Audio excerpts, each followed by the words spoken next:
Yeah. Hell yeah. We be back. We are on air. Yeah. And if you're not watching on YouTube, that makes no sense at all. You gotta watch the YouTube to know what we're just talking about because we've got a whole new setup. It's not a permanent one. It's on the way to the... Yeah, it's We're just better than styling. before. Way better than before. Yeah. We're just anticipating having more guest songs. We have fun doing that. Yeah. Yes. So welcome to episode 38. Yep, 38. You've lost all count and given up. Yep. Okay, it's just I can't count past 35. That was it. That's all my capacity. You got to 35. Is that getting really like antsy? Yeah. Like, oh my god. 30 Something. something. 35. 29. No. Yeah. 35 is all my fingers and toes because I have extra 35A, fingers and toes. 35B, 35C. Genuinely, when I'm doing sets, I can only count. When I'm doing sex, I like to count to 35. When I'm doing sets, I just count everything in sets of 5. I'm just like if I got a set of 10, I'm just like I'll do 2 sets of 5 in my head. I just can't concentrate on like counting reps. Why did I just do a real cartoon laugh then? You know, because in my head you said something funny, and then I chuckled in my head, but then I was like, "You're on a podcast. Make the noise out loud." And my brain went, "Ha ha, ha ha." It was nearly a scene. Ha ha. Yeah, I just need to turn this light. Oh, yeah. We've got extra lighting. We've got a new table. We've got a fly. We've got an on-air symbol, little sign. And Brett gave us a really cool little pop vinyl of the gremlin.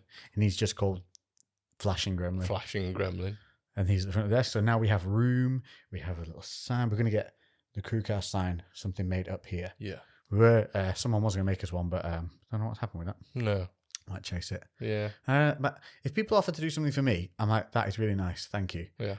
I ain't going to keep chasing it. It's like, if you offer to do something for somebody, just do it. Yeah, it is awkward as well then. If awkward, someone's like offered to do something, you can't pester them because they're offering to do it. But then you're stuck in this like weird limbo. But like when you do it, you have to realise, and we're going to have a conversation about this today on this podcast because there's been a few things occurring.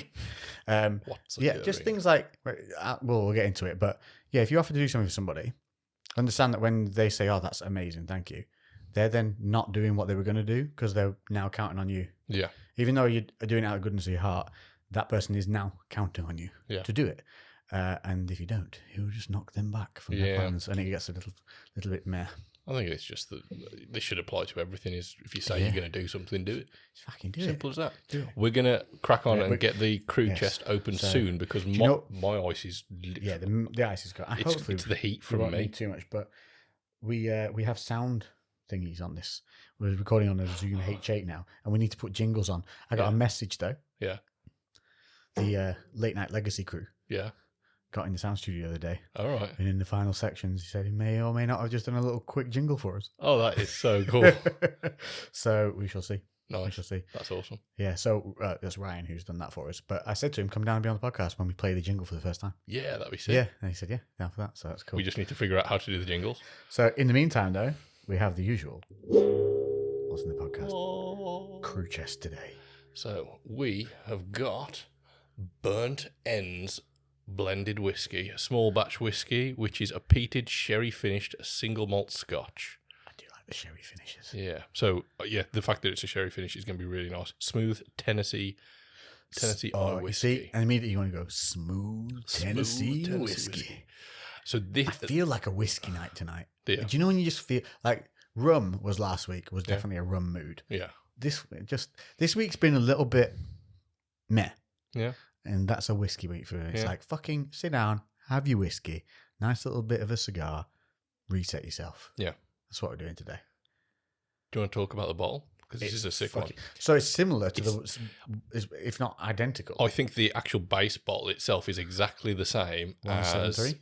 Yeah, the Project 173, that like medicinal square bottle, but they've gone very different with the labelling and the branding because it's almost like it's still held over with a paper clasp at the top, which I do like. It rips when you open it. That's kind of cool. It's almost like a brown parcel paper with like a red. It almost looks like it's been stamped on opposed to printed. It has been printed, it looks like but it's old style. You know when you used to put wanted posters. Yes, yeah, like a wanted poster, and there's what looks like blood stains kind of dropped all over it. Is that the devil in the middle, or is that a flame?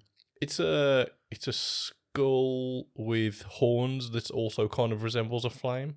Yeah. And then it's got like Scotland and USA. It's very cool. It's a very aged-looking label, deliberately aged-looking label. Do you want to do a bit of reading on the side? Because there's some stuff to have a look at. On the side of the bottle, what have we got on the back? Burnt Ends Blended Whiskey. Oh, it's a 45%er. That's strong. Nice. 500ml bottle. How much was this one? It was only about 20 quid. So again, not bad when you work that out. It's like a normal standard pricing, isn't it? Yeah. Again, that one was something that was on offer from Masters of Malt. Masters of Malt. Ooh, did you speak to them? No, we'll get into my week in a minute. Okay. So we got Burnt Ends Blended Whiskey, a whiskey full of barbecue flavors, blended by Pitmaster Sam Big Chuck Simmons, using the finest Tennessee American rye whiskey and peated single malt scotch, finished in a sherry cask. Sounds good. Let's get it open. No cheeky pop though, again, because we've gone 2 weeks of screw tops. There we go. One from me. Oh, it does leave a nice little skull at the top though, even once you've ripped it. That's cool. Yeah, that is cool. Oh, sniff test. That doesn't smell too bad, It doesn't smell too hot. Yeah. Famous last words. I'm burning the crap out of us now.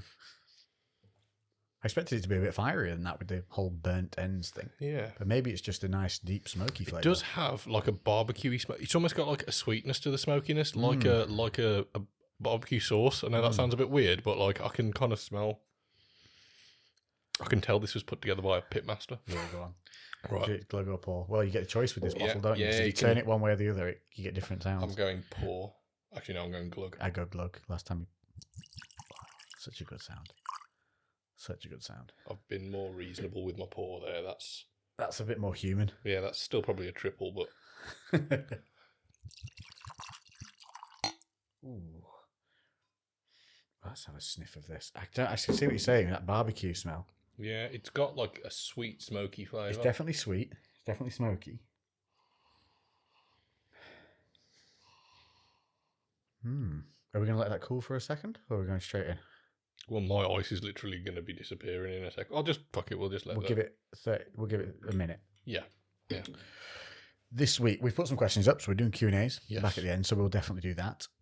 We've got everything seems to be working out. We've got a nice little setup. It's comfy. Everything's good. Lighting should be a bit better. We're still playing with that. If anybody has, I've just actually looked at ourselves in there. That's the first time I've looked. We look fucking good. Not bad, is it? This setup looks class. Yeah, way better. Got a little on-air sign. Yeah. That's just LED lighting, and it's actually a USB plug. Oh, really? Yeah, it's plugged in down there. So you could have it just. Where did you get that from? Amazonian. Ah. Yeah. Wasn't too bad. Good old Amazon. 17 quid? I don't think that's bad for that. No, bargain. You could get the ones that are in like a little box. Yeah. So it's a box that says on air on it when you light it. But then I thought, well, that's just taking up space. Yeah, just wall mountains. Yeah. And I think if we have like a wooden sign above this on air, we can flick the on air on with the wooden sign above it. Yeah, that's or cool. something like that. Or a metallic sign. I don't know. You talking about the excuse me, you talking about the on air sign on the box just reminded me. Have you seen those they do it for like Instagram and the old school like counters that flick over. And it's connected to your account and it live updates your your followers. That's cool. Yeah. Or depressing. Yeah, depending. But I just thought that was like such a cool little thing to have. If algorithm change backwards. Just backwards. You just break it like, no, stop. That's a nice idea. Should we have a sip? Yeah, let's go in. Cheers, mate. Cheers. We've got all that room to cheers. I know, yeah. This does. I feel so professional now.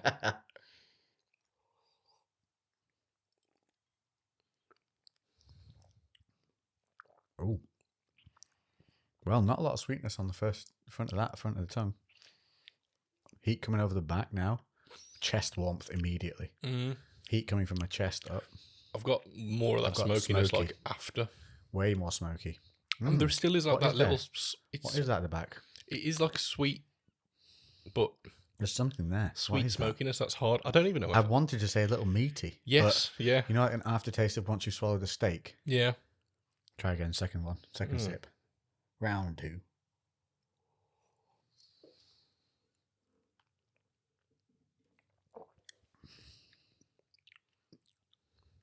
It reminds me of burning cigars and that whole smoky barbecue. It's very smoke orientated. I think for me, it's okay. Like I'll happily drink it, but it'd be good with the steak. Yeah. Yeah, I think this is probably. It does rely heavily on the smoke, which is always like prefer it to the peat. Yeah. I suppose again, it's down to preference. This is called burnt ends. Yeah, I mean, it is using a peated single malt, but it's more of that smokiness rather than the peat that you get through. Yeah. When you get the heavy peats, it's like two tones of smoke. He's like a mate. This is heavy peat. Heavy peat. Get the heavy peat in. We've got a bit of a problem here, Dodge. Get heavy peat. Get heavy peat down. Sort it out. Yeah. I'm gonna keep drinking it because. Well, why would we not? No. Yeah. Oh no, definitely. It's not bad. It's just then centralise that. Yeah. Ooh. Yeah. Knocking the old table. Yeah. That's not bad though. I mean, to have that, if you had that outside while you're barbecuing or you're about to have a meal that's red meat orientated, I think that'd be really nice. Yeah. Yeah. But as a sit alone and sipping, I think a little bit of sweetness to that would really, really go well. There is something meaty in there, isn't there? Like the aftertaste of once you've chewed down a steak. You know what that is? It's like char grilled. There is that like. It's like when you pick something off the grill and eat it. Yeah. And it's got that little bit of that. Yeah. That's the type of smoke taste. That's it. Yeah. Use it with a little bit of. It does say. It's carbony kind of. Yes, carbon. I suppose though, it is what it is. You're says. Definitely not drinking it quick. It's a nice sipping one, and it is a good looking bottle. But definitely, I think one to have with food. Yeah, I think that's definitely which is not. We've not had that before. No, not at all. That immediately screams to me. Go get some meat. Get some meat. Get some meat. Drink this whilst you're eating that. I think what might be interesting is if we had a cigar, and then because obviously the smoke from that, whether that's going to actually adjust things a little. So we've got this week nothing as fancy as the other week, but our good friend Anthony. But we are getting sorted out with that. Well, these are from Davidoff as well. So because obviously we mentioned about using the little minis, what they called cigarellos. Yeah. And he said, "Oh well, Davidoff do some of those," and then he's given us some Davidoff ones as well to try. So if you want to know what are not blunts that I'm smoking on my Instagram stories when I do put it up, I watched a thing the other day actually, and they do look like an American blunt. These cigarellos. I didn't know that because in England, Americans, you don't know this, but in England, all our joints are kind of cone shaped and white. Yeah. And in America, they're brown and just evenly distributed. Yeah. I don't know why that is, but Snoop Dogg smokes them that way, and I'm assuming he's right. Yeah, maybe it's just like that pre-rolled. Maybe. I know that you can get like the papers and stuff like that. So, well, anyway, so we've got so the cigarellos are what you want to look for if you just want to have a little bit of something that's a quick burn. But these now, the difference we should see. Normally we have the Royal Dutch. Yes, and Anthony said they're not terrible. Yeah. They're just not the upper quality of a normal cigar. They're kind of the offcuts. Yeah, almost. Now this, he said, should burn more evenly and slower than because the way this is packed and wrapped is to a higher quality. Yeah, and he said that like in them, well, all of the Davidoff stuff, it's always whole leaf, whereas in most, so like literally there's an entire leaf just like coiled up in there. Yeah. Whereas most of them, it's just made of like the offcuts and the ends, and then they're just packed in. Like as obviously, if anyone's seen a pack of tobacco, it is just all sliced up, whereas that's not what's in the higher quality ones. I don't know. I think so. I'm sure it was across the board with Davidoff stuff. Huh. Right. Well, so he said basically their cigarillos are made with the same quality leaves as the cigars, but these are the lesser leaves that they use in these ones. Yeah, but still the same quality leaf, just not the perfect pickers. Difference are they're longer, but a little bit. Would you say slimmer? A little bit slimmer. A little bit slimmer. But it means they to feel them, they're definitely more tightly packed. Yeah. I like a tightly packed length.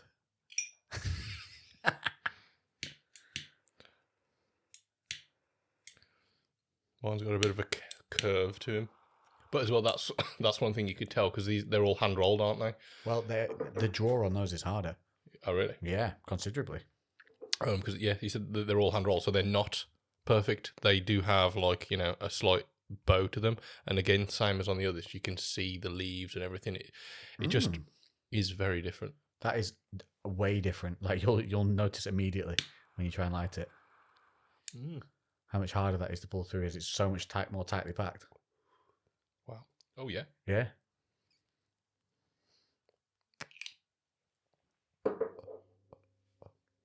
You're really good at doing smoke rings. I need to learn. Yeah, I spent like a fire pit just sat watching YouTube videos and trying it. Looked like an absolute freaking weirdo just there around going like pulling the face of basically what essentially boils down to a blow up sex doll face. There is no cool way of blowing a smoke ring. You look like an absolute Mongol. Yeah. There's just no cool way that you look.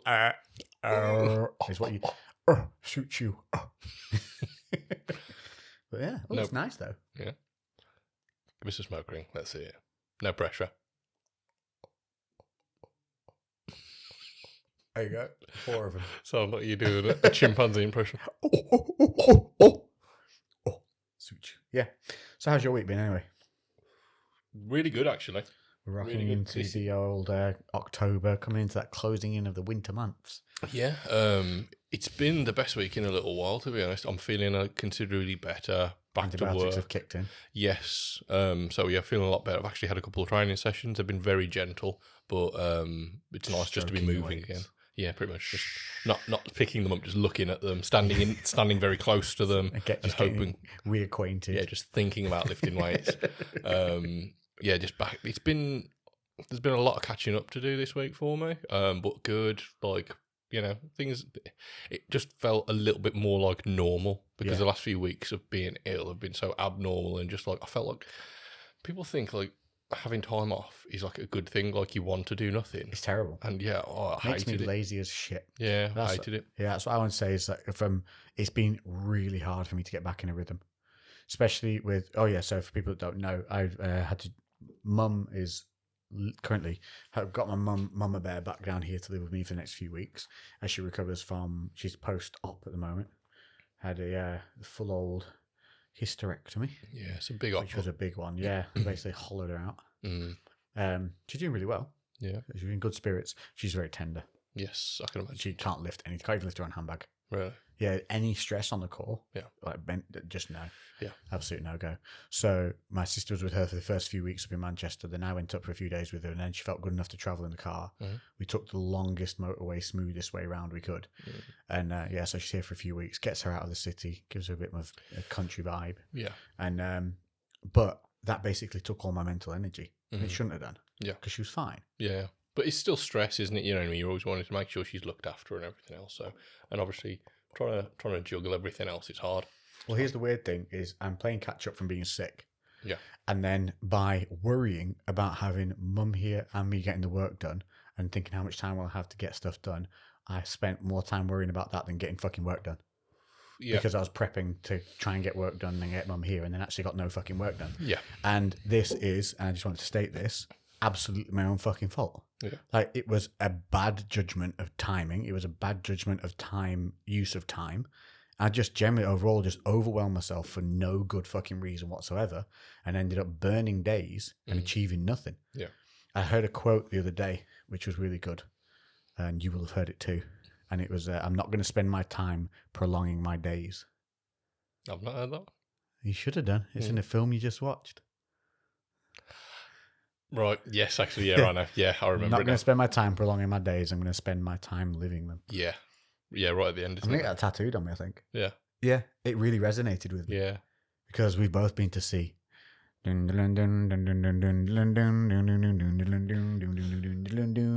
Hallway shot.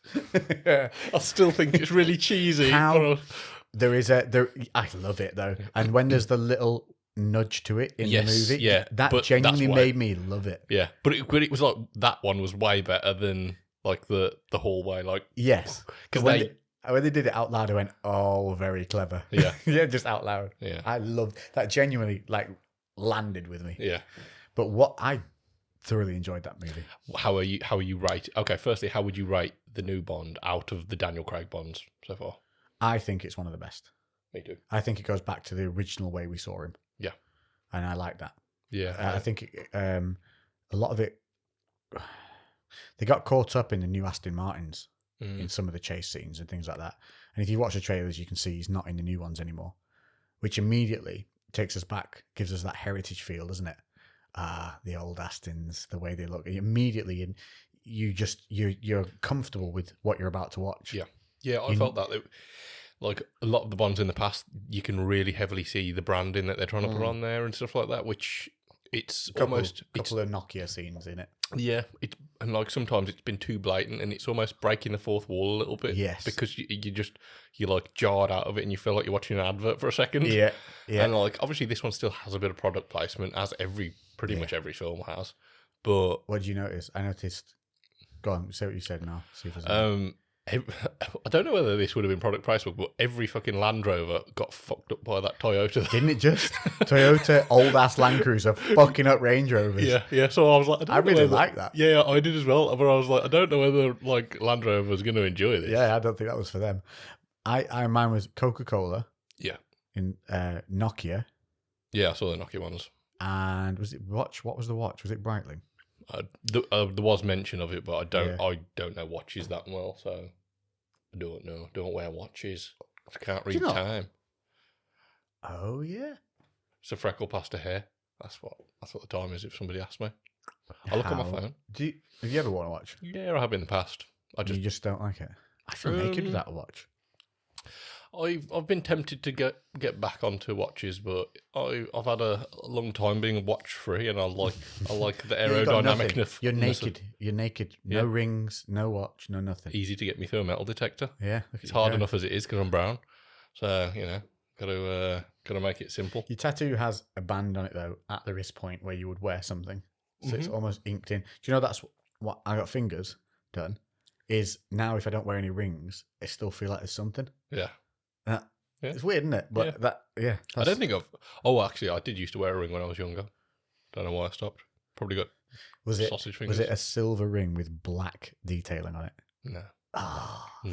No. I'm trying to think what it was now. Sovereign. It was.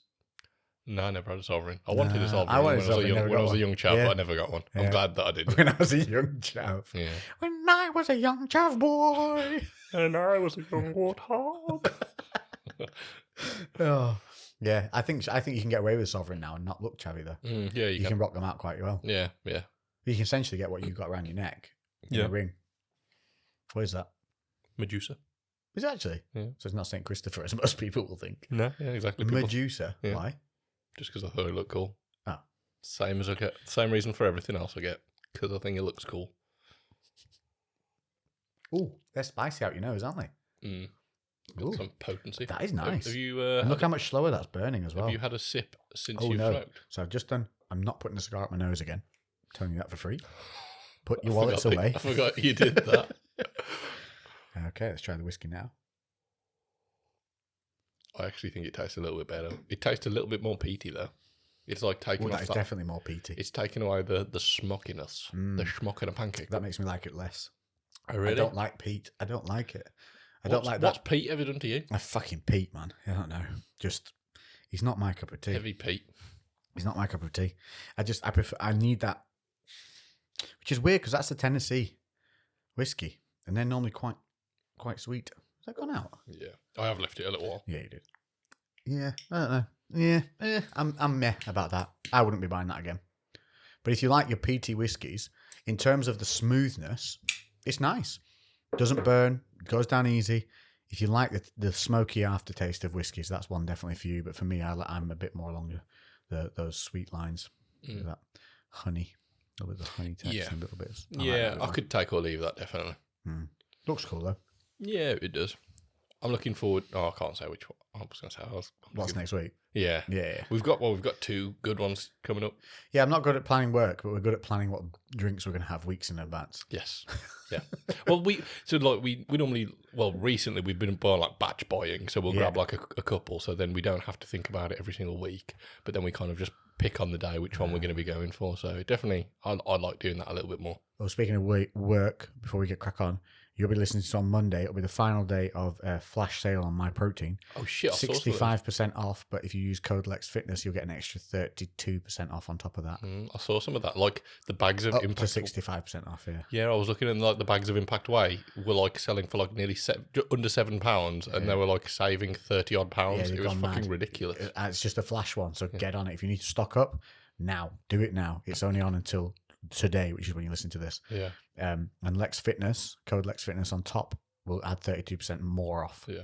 Yeah, So, I literally crush that. I got the email yesterday and I looked at it and some of them were fucking ridiculous. Yeah. But I currently have like 7 tubs of protein at the moment. The good things to order if you are full of all your normal stuff is things that you might not think of. Like they've got some gut gummies, which have a billion probiotics in a single little sweetie. Well, I need to start taking some probiotics because of taking the antibiotics. It's literally wiped out all my gut bacteria. Because when I had the antibiotics, they said it'll potentially give you like a bad stomach for a little bit because it's literally just killed everything that's in your like microbiome. Yeah. So then you need to obviously take. Well, they didn't say that, but you said if you do take a probiotic, that can help kind of get you back to normal a little bit quicker. Yeah, that's worth doing. Yeah. Yakult, they're always good. Yeah. Other things, ashwagandha. Think about getting that in there. Minor anti-inflammatory effects, but overall, it's more of a well-being product. It's meant to be very good. HTP, 5-HTP. These are all things to think about. Vitamin E, vitamin D. Have you got these things? If you haven't, this is the time to stock up on them. And I tell you now, they're a basic thing. And people have been asking me, so I put up my stack of what I take. And here's what I do. I have vitamin D, vitamin E, max dosed, so upper dosage levels. Zinc, selenium, ashwagandha, 5-HTP. Which magnesium as well? Started taking 5-HTP after getting sick. We said we were both feeling a bit meh. Yeah. Definitely think it's helping. Yeah. Elevating mood and things like that. So 5-HTP, what did you say? Do you take magnesium as well? No, but I take iron and folic acid combined. And I think there's in the combination ones, there's magnesium in some stuff I'm taking. Okay. But if you take too much magnesium, shit your pants. Yeah. Yeah, you got to be careful. Do you remember Super Pump? Yes. Yeah. The original Super Pump, 250, that we used to nickname it Super Dump. Yeah. Hang on. Yeah. Oh, no, we can keep going. We've got 4 minutes. Yeah, Super Dump, because you would literally shit within 15 minutes of doing it. I've got a funny story about that. Tell me to remind me of it in a minute. Okay. So we got up to the ashwagandha, the 5-HTP, cod liver oil, retinol. Is it called retinol? Retinol. I think it's good for your skin. So if you take retinol, vitamin E, you're really covering your skin grounds there. Emma tells me. I think that's why I've heard of retinol. Yeah, because if you're in the gym, you're getting sweaty and all that. If your skin struggles, dries out, or anything like that, vitamin E, killer. The retinol also on top of that's going to really help. And there's one other bugger. What is it? I always forget. Oh, no, it's 3 other buggers. So I started taking glucosamine and chondroitin again. Okay. Which I used to take religiously, and I stopped for whatever reason. Yeah, I used to when I was a bit younger, but I haven't taken that in a long time. L-carnitine, just to aid in recovery of fat burning. Well, optimization of fat burning. And what's the last one? There's another, because I have those giant powdery bloody pill things. There's 3 of the buggers. Glucosamine, L-carnitine. There's one more. Oh, it's going to taurine, or is it? No, what is it? Oh, that's going to. Well, there's creatine as well. And then I take creatine, but that's powder form. That's a powder. Yeah. I think I've told you this. I take it as capsules because it reacts with my throat funny and can literally give me strips my throat if I have powdered creatine. Put up the bum, no problem. Yeah. Yes. So I just take it all rectally. That's the best way of doing it. Someone told me. I bet you my cigar's going out because I've been fucking waffling. You like that again, and we'll restart this. I think we're gonna have to relight both of those. Yeah. What is that other one? That is really going to tick me off. I was on a roll then as well. Remembered everything for all you guys because you were asking me. I'm going to do a full review on the supplements I'm taking. It seems extreme because there was 15 or something like that. Yeah. But put it down. Some of them are multi-dosed. Yeah. So that you got 2 of one or 4 of another. Yeah. So it's not as mad as it seems, but there are a lot. I do look at it in the morning and I'm like, oh. You going to explain why you take selenium? It's good for you. It's to maximize your manliness. Yeah. Look up selenium. Look up what's it called? What? Semen volume. Yeah, it does. It helps improve semen volume, fertility, all that kind of thing. It's good for skin and hair as well. Yeah, skin and hair, but it's supportive for the male reproductive value.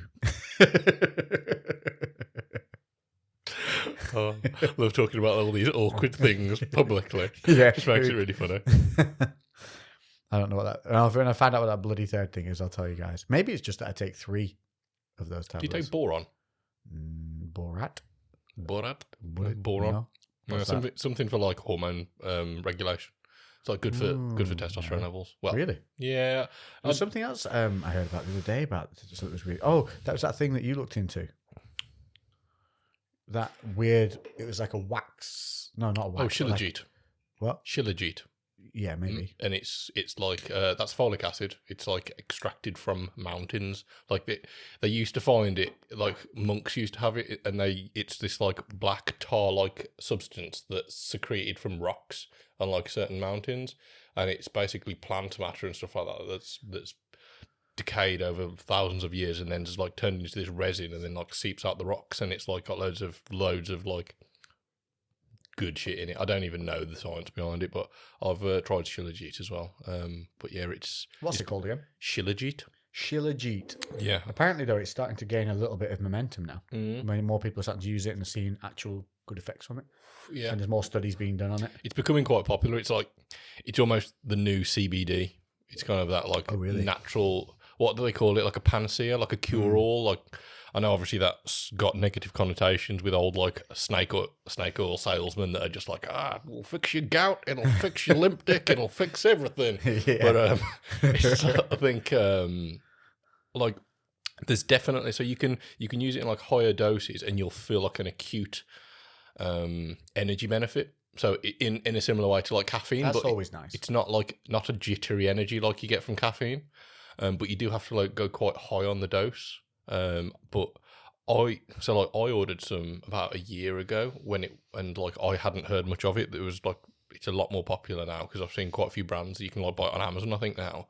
But before I had to go somewhere random on Etsy, and it was like it came from Russia or some shit like that. And it comes in these little. It's like there's little pill packets, and each little foil thing that you open up, it's rolled up into a little. This is what it's like resin. Yeah, it's just like gooey, but it's like rolled up into an individual little serving size. But like now I've seen it, and it just comes in a pot, and you can just scoop it out of a pot. I don't know if I prefer the idea of it being already pre-done. You know, when you scoop stuff out of pots, I always feel like you never get the dosage on the side of the tub. You just stick your tongue in there and just Oh, but it tastes rank. It literally is it minging? Yeah, it tastes. Did you try it? Properly try it for a while. I've not been mega consistent with it. I had it on and off. I am like back on it at the moment. Maybe that's because one of the effects of me being ill, I've noticed I just still get tired really easy. Like I'm needing a lot more sleep. Like I've always slept like 6 hours was probably like a good night for me. Yeah. And I tried to get more when I could, but it was never like I never enjoyed sleep. I was always just like I want to sleep to just get it out the way because my body needs it, and then I can carry on. All right. Whereas like now I'm like glad to go to bed, and I'm not wanting to get up in the mornings, which I've never been like that really. Like yeah, it's that's. I want to start changing that. I want to force myself to be up. So here's what I learned is whilst I was sick, I was looking at the times I was trying to get to sleep. And whatever time I got to sleep, I was like, well, you need 8 hours because you're ill. You need to recover. You get to sleep, you're going to stay sick for longer. But I've maintained that bad habit now. Yeah. So if I stay up past when I should be going to bed, I'll get into bed, look at my clock, and I'm like, right, 8 hours from now. And I need to stop doing that. I need to be like, you are up at 7:30. Tough shit. You gone to bed late? Your fucking fault. I need to start owning shit again. Yeah. I've been too soft on myself. I've been too comfortable. And it's mainly because whilst I was not training, I stopped counting macros. You just did just usual dickhead stuff. Yeah.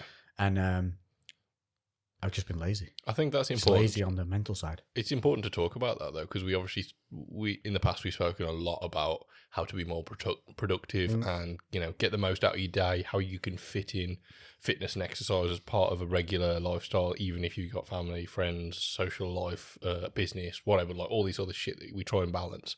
And it's really important to highlight when we fuck up because like it's okay to preach all these tactics and things that we have used in the past, but even we're not infallible. We still fuck things up all the time. Total crests and troughs all the time. But this is really one where it's been because of the being sick for nearly 3 weeks. We were definitely 2 weeks like kaplunted. Yeah. Final week just us being a bit soft with ourselves to make sure we weren't going to go backwards again. Yeah. But that softness has carried through too fucking long. And saying it out loud and admitting it, going, I fucked up, which is what I said before my time management. I fucked up. My problem. Fucking fix it. Yeah. So I've been putting off making the office upstairs because I was like, I've got to film it. Well, fucking film it then, dickhead. Yeah. And every time I just look at the camera, I'm like, ugh. And then that stops me doing two things. one, content, and two, fucking getting the office ready. Yeah. I know it's going to be a great place when it's done. I've got 2 external screens out there, one 4K, one like ultra wide thing, 2 expansive desks, so more than one person can be up there working at once. Yeah. I've got all new artwork and bits and bobs to go in there to make it a happy place. It's going to be brilliant. A heated, vibrating chair that goes like full layback, which I didn't really know about until I accidentally did it.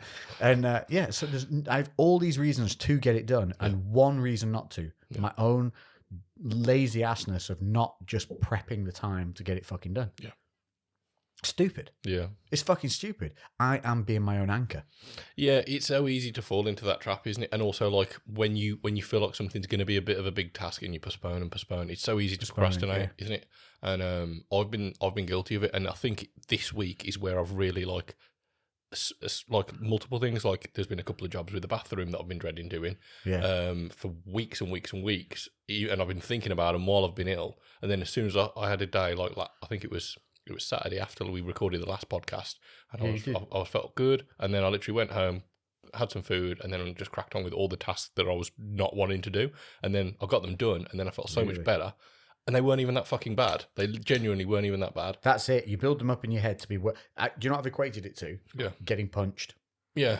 Oh, it's so bad. I don't want to get hit. You get hit for that first time, like, I ain't so fucking bad. Yeah. Now you're not so bothered about getting hit anymore. Yeah. And but then you stop sparring, you stop boxing. Yeah. All of a sudden, getting hit in the face again seems a bit, want. Whereas before, you didn't give a shit. Yeah. You get hit in the face? Nah, it's fine. Need in the face? Yeah, don't want that anymore. But punch in the face? Whatever, all day, mate. Yeah. You know? But now we're back to freaking, no, please don't hurt me, sir. Please don't hurt pussies. Yeah. Yeah, so, that's it. This is it. And I'm stating it here. Monday, while you listen to this, I will have been up at 7:30, if not earlier. Once you listen to this, I will have got shit filmed. There will be new videos up on my YouTube channel. Shit will be getting done. Good. Or I'm going to set fire to my testicles. I'm going to link some up. Yeah. Lynx Africa. Yeah. And woof, blue flame them. Yeah. How long for? At least 5 seconds. All right then. That will get me back from it. Yeah, we're going to shake on that because that'll fucking... You need to text me. You need to text me. Get a picture of me flame going. It went a bit far. Just a wolf in hospital, just gauzed up. If you don't text me before, I'll give you 10 minutes. So like 20 to 8 on the Monday. On Monday, I'm going to text you that I'm up. Yeah. Or no, you need to send me a photo of you up and dressed. Got to be dressed. Yeah. Shit. You got 10 minutes. That's reasonable. Yeah. Okay. There we go then. And I don't have to look good, just be dressed. No, you just got to be dressed. And then if not, live on the podcast, links in flaming testicles. You can light the testicles on the podcast. With this lighter here. We'll do a live stream on Instagram, which will last the whole 30 seconds before we get banned. Yeah. Just your bollocks That is it. So that is it. Anybody else want to commit to this with me? If you listen to this on a Monday... And you commit to the testicle fires. That could be your next thing. You know, you had the palm meat and then the thumbs. So yeah, the next one could be fried testicles, and then everyone can all your subscribers. Yeah, fucking hell, you bunch of weirdos! If you missed this on my Instagram stories, I have this weird egg lump on my hand here. If you watch on YouTube, it's like if you make a fist but bring your thumb a bit high up the side. I get this weird. Have you got the egg? See, mine even outdoes yours. Look at that. Now, there's no reason that should happen because you lift way better than me and heavier than me. Look at that. Look at it. It looks like a growth. It's a bit weird. Isn't it weird? Both hands. Look at that. I don't know what that's from. But egg lumps, and I put it up on my... Excessive thumb war. Maybe, yeah. Yeah. Lateral movement in thumb wars. Yeah. Yeah, speeding, ducking and weaving. Like the Mike Tyson of thumb wars. I am a duck and a weaver in thumb wars. Oh, speaking of thumbs, had my thumbs all geared up again. Yeah. Just the right one, though. That's why fine. They're all fucking geared up. That's fucking juiced up. Oh, that's what it is. The trends cycle down. So look, it's still a bit clicky. Yeah. But it's getting less painful now. Yeah. So hopefully in 2 days, this will be as good as this one. Back again. And I've had no excuses because I even bitched out on the gym yesterday because I was like, I've had an injection in my thumb. Yeah. I probably shouldn't aggravate it. Go do legs, dickhead. Yeah. Is what I thought when I woke up today. Yeah, that's it, isn't it? It's so easy to just give yourself a shitty excuse. Listen, if you're full of fucking excuses, own them, kick them in the fucking dick, spray them in links, light them on fire. and fuck them off right fucking now. Because only you can do it, isn't it? This is the thing. And especially with us, being our own bosses, it makes it like a double-edged sword, isn't it? Yes. It's brilliant when you're on top of it, and it's also king of the world, but yeah, it's also a fucking nightmare when you're not, because it's weird that having an external person that tells you have to do X, Y, Z, and you have to follow certain guidelines and timings, which most people have when they're employed, that really makes life a little bit easier when, it's hard to explain, isn't it? Like, I don't have to fucking get up in the morning.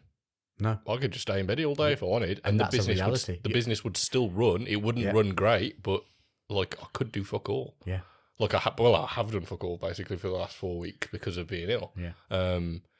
So then, like when you don't have that pressure, it's weird. And like, don't get me wrong, sometimes I've got and most of the time I'm super determined, and I'll just plug on and just fucking get cracking with whatever I need to.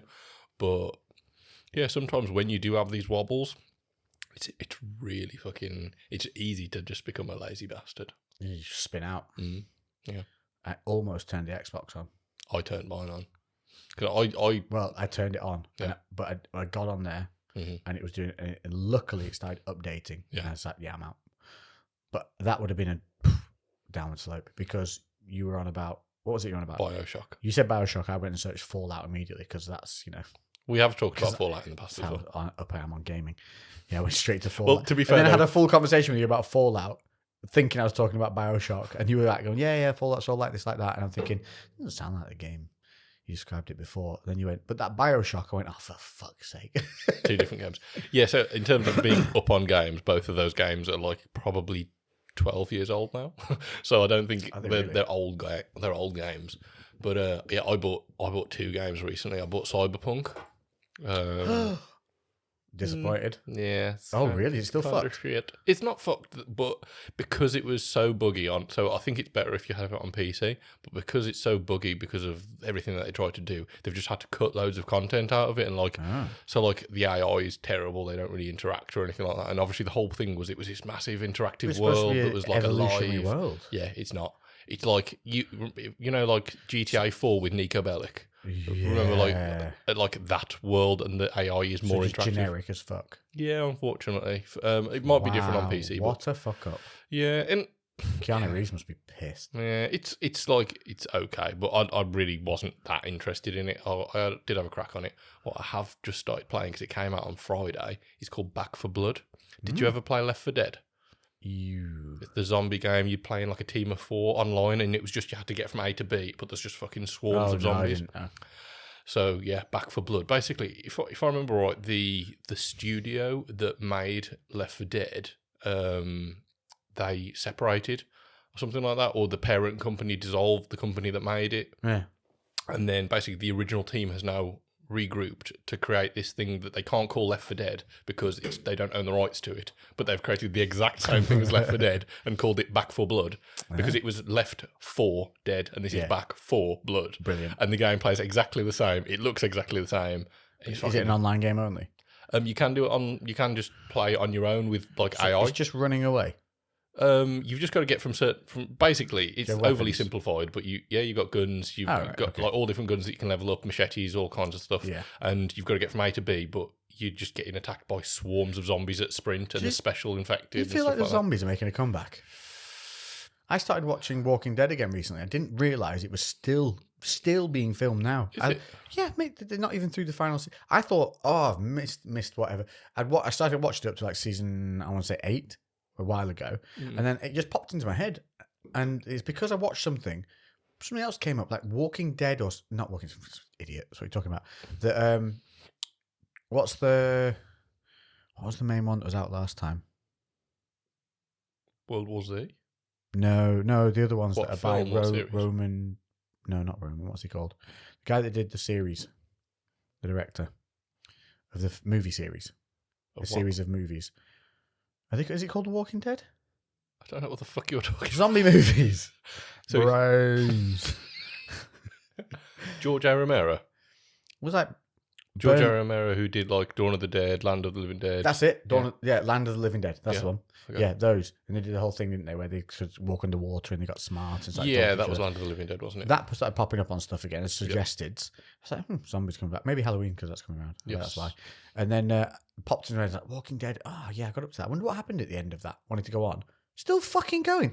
How long are they dragging that shit out for? And also, why has nobody noticed that after it's been, I don't know, in real time, 7 years, 8 years? It's going to be more than that, hasn't it? Maybe more, yeah. And in the actual series, it's been like 12 years now. Why are they still walking around in sleeveless tops, rolled up shirt sleeves? Yeah. And why do they all defend by putting their arms out? Yeah. Like, it's been 12 fucking years. Have you not learnt to wear fucking armor? Yeah. Like, Jesus Christ. And also, when you're watching it, and people who watch this will know, they'll be talking, and then all of a sudden, a zombie will be near them. But when it's near them, it's going... Yeah, doesn't sneak up. You didn't hear that from 40 fucking feet away. And then all of a sudden they go, and here's the other thing that happened to me in the other week, and this is nearly when I stopped watching it again. Because I thought, why did I stop watching this? And I was like, oh, this is why. They're trying to get this, they've stolen like a horse cart from a museum or something because they've all gone backwards in time. And they're like, oh, we've got a horse cart, we need that. So they get it out, and then it gets stuck in mud on a road, and the horses can't pull it out because apparently 2 horses are not as good as 6 men pushing a wagon. Right. Lies. Anyway, I was like, all right, let it go. So they start trying to push this wagon through the mud to save it as these zombies are coming in from the sides of the road, which they hadn't heard coming at all until they were 10 feet away. And then and then they're going, oh my God, no, they're getting too close. And so they unhook the horses to let them run free, and then to abandon the wagon. Yeah. Then one of the guys, the horse gets trapped on that hasn't been released fully, goes, oh no, I gotta release the horsey. And you're like, well, you're dead. Yeah. So he runs back to release the horse, and immediately a zombie pops up from the side of the wagon and just bites him in the arm, which he leaves hanging in the air for a good second and a half rather than bringing it straight back to his side. Yeah. Gets bitten on the arm, and then he gets kicked by a horse. Right? So then the horse that he went to save boots him in the chest. And then he blacks out.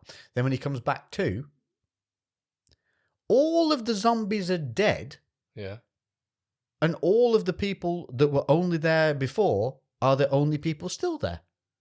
So they were completely capable of killing all these fucking zombies in the fucking first place. Yeah. So why was the mad panic about running away and releasing the horses? When it all went to shit, which is now worse than it was before, now all of a sudden you can just kill them all. Yeah, they should just kill them. Who's writing this fucking shit?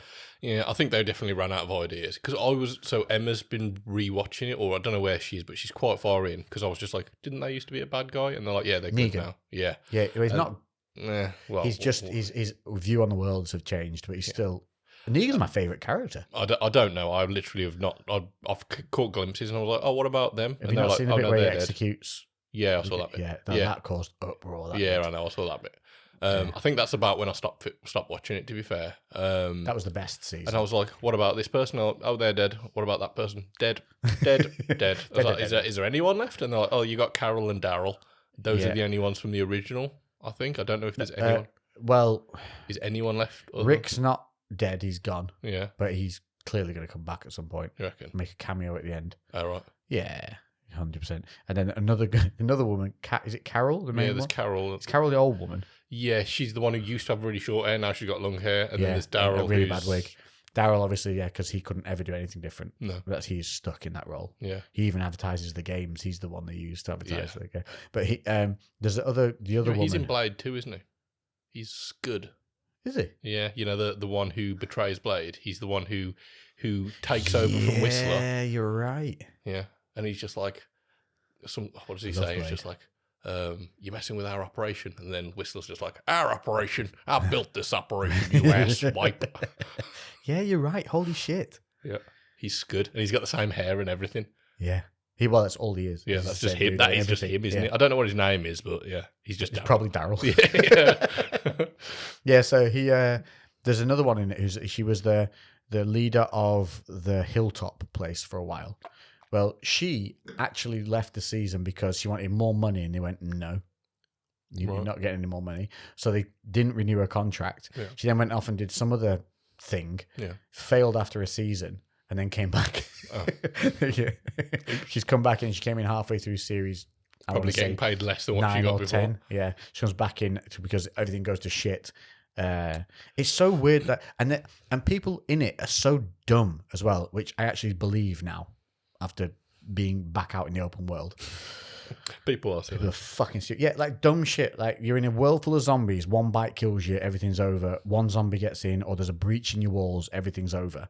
And there's a whole few episodes in the season dedicated to kids nipping out through a way of getting out over the wall. Yeah. And then they're getting back in. You're like, well, if kids are doing this, it gets worse. So they're doing that and getting back in.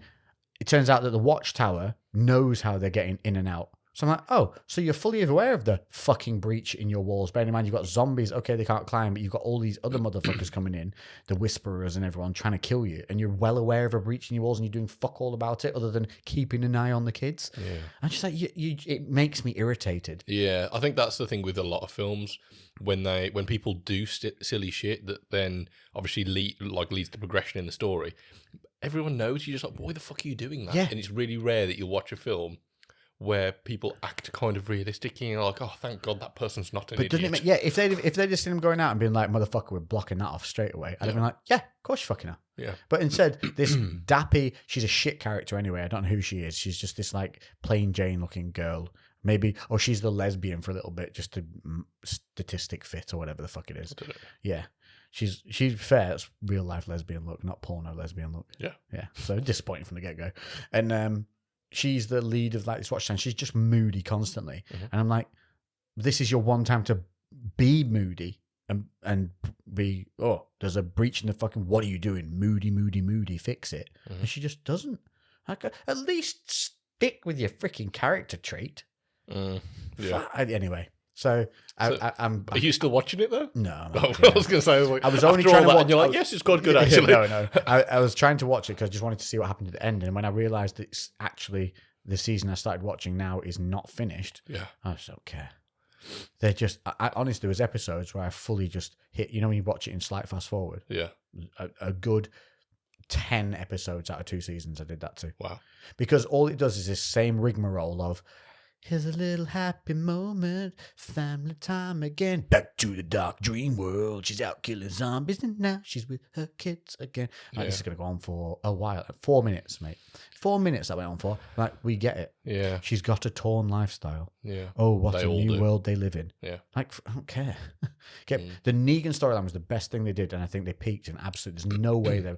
There's a Whisperer storyline, which is all right. Those are the people that talk to the zombies or like control the zombies or some shit like that? Yeah, they dress in the skin of other dead zombies. Mm-hmm. So the zombies think that they're a zombie. And so they like go and lead away so they can lead herds of zombies where they want them to go and use them almost like a weapon. Okay. But there's so many holes in the fucking thing. Yeah. I did see a little bit of that. That's part of one of the episodes. The zombie rules slowly but surely just get blurred. Yeah, as it goes on, as they run out of ideas. Yeah, they're just like, oh, I wonder if we can do this instead. Yeah, I've been watching the Dawn of the Dead remake, not the original George A. Romero one. I think it came out in like 2006 or something. But like didn't he do them as well? The new ones. I don't think he did I don't think he did the Dawn of the Dead remake. He may have had something to do with it. I'm not sure, to be fair. I thought that's the name which I remember. George Romero. George A. Romero. Yeah. Romero. A. Romero. A. Romero. I think it's George A. Like his middle name is A. being Romero. Romero. Yeah. I swear he did it again. Maybe not. I'm not sure. The one with like it's got Ving Rhames in as the cop. Have you seen that one? Ving Rhames. He was in Pulp Fiction, big black guy with the plaster on the back of his head. Yeah. I don't remember what his character's called in that. But that's Ving Rhames. Really cool. I used to love that film as a kid. It's still really good, actually. It holds up. There's still like moments where you've got the stupid people doing stupid shit, but it's still a solid film with like some good scares in it. And I'm just like, because I fucking used to love it. Has anybody explained why, if you punch a zombie in the head or anywhere in the body, they just mush, yet they have the bite power of a hyena? Yeah. Yeah, because realistically they would be pretty weak, wouldn't they? Your jaws will just fall off when they try and bite you. Yeah. Nobody ever explains that. Yeah. Yeah, because if they are dead and they're deteriorating as well, like surely like there's going to be so many zombies that are just fucked because they're just dropping apart. Yeah. Like how long does it take to turn to mush? Do you know what I mean? I reckon you got a month and then you mulch. I'm googling this shit. Why do zombies not? I'm just going to say, how long does it take a human body to decay? Yeah, find out how far that is. But anyway, yeah, that's our breakdown of why most zombie shit sucks. For no power. Coming to Halloween, how many of you guys actually do Halloween parties? I'm quite interested in this because I lived in America as a wee boy, a wee baron. I don't know why I'm saying it in Scottish. I don't even have Scottish heritage. That's absolutely nothing to do with me. But I was there for complete bullshit. Yeah, completely. I lived there for a year and experienced the full-on Halloweeniness of America, and it is insanity. It's awesome. Everybody, and I mean everybody, gets involved. You could go to the mall, and the whole mall is kitted out for you to just go around getting sweets and dressed, and the maddest shit. Got people on stilts, got people looking like they're literally from like a vampire movie. Yeah, like just insane latex level kit going on. Yeah, and you just here we've got a sad looking pumpkin at the door, and that is literally it. A sad pumpkin at the door, and a bloke who's got a bowl full of what can only be described as the shit that even B&M can't sell. Yeah. Yeah, the cheap. Like no one's giving you out Kit Kats. Do you want to see the timeline? So this is a tight timeline as well. Yeah, go on. So it says 24 to 78 hours, the internal organs start to decompose. 3 to 5 days, the body starts to bloat. 8 to 10 days, the body turns from green to red as the blood decomposes and the organs in the abdomen accumulate gas. Several weeks after death, nails and teeth fall out. 6 to 8 weeks? Several weeks. So nails and teeth fall out. So they got no teeth? Yeah. Well, let's assume that do zombies get sustenance from when they munch? I don't think so. And then 1 month after death, the body starts to liquefy. That's what I mean. I said that, didn't I? A month to mulch. Yeah. So really, okay, even if we pushed that, so they did like 6 months of them still being able to stand. Yeah. Yeah. They'd just drop off the fucking bone. Yeah. Yeah. It'd be like a slow cooked pork. Yeah. Why did we both go to that? And now I'm hungry. Slow cooked off the bone. Yeah, just dropping off. Literally, the flesh would drop off the bone. The teeth are fucking rattled out the head. If anybody else has answers to our questions, please enlighten us, because obviously right now we're dismayed at the level of zombie. I suppose the virus would have some kind of like preservative qualities. Yeah, must be. They pickle them. Yeah. Pickled zombies. They've got no heartbeat though, do they? So they're not circulating anything. No. So there's so many loopholes. Swiss cheese, the zombie there is a bacteria that is, I'm sure it's a bacteria or some kind of thing, and I'm sure it's called like Staphylococcus. I remember is it the thing that controls ants? Yes, yeah. and it's the zombie ants, but they're different for different types of insects, and it's across lots of insects, and it attacks their nervous system, then basically takes over their body, makes them climb to a high point above the nest, and then the ant dies, and the stalk comes out, like the bacteria grows out of its head, and then disperses all of the bacteria, so it falls onto the other ants. And there's like a video on YouTube of this Staphylococcus bacteria. Oh yeah, you can watch it. There's full things where they watch it burst, watch it take control of the ant, watch the ant's behavior, and then watch it burst out. Yeah, it literally, the ant like doesn't even act like a normal ant. It does like really weird shit. Yeah. And then like literally sabotages the rest of the colony. Yeah, that's scary, isn't it? Yeah, and they said like because there's different variants of it, and there's now, I'm sure they said that it had variants for almost every single type of insect. So that if that was able to mutate to a point where that would be able to take over like mammals or something else, that could be like a real life, or the closest thing we would have to like a real life zombie. Zombies. Yeah, I kind of want that.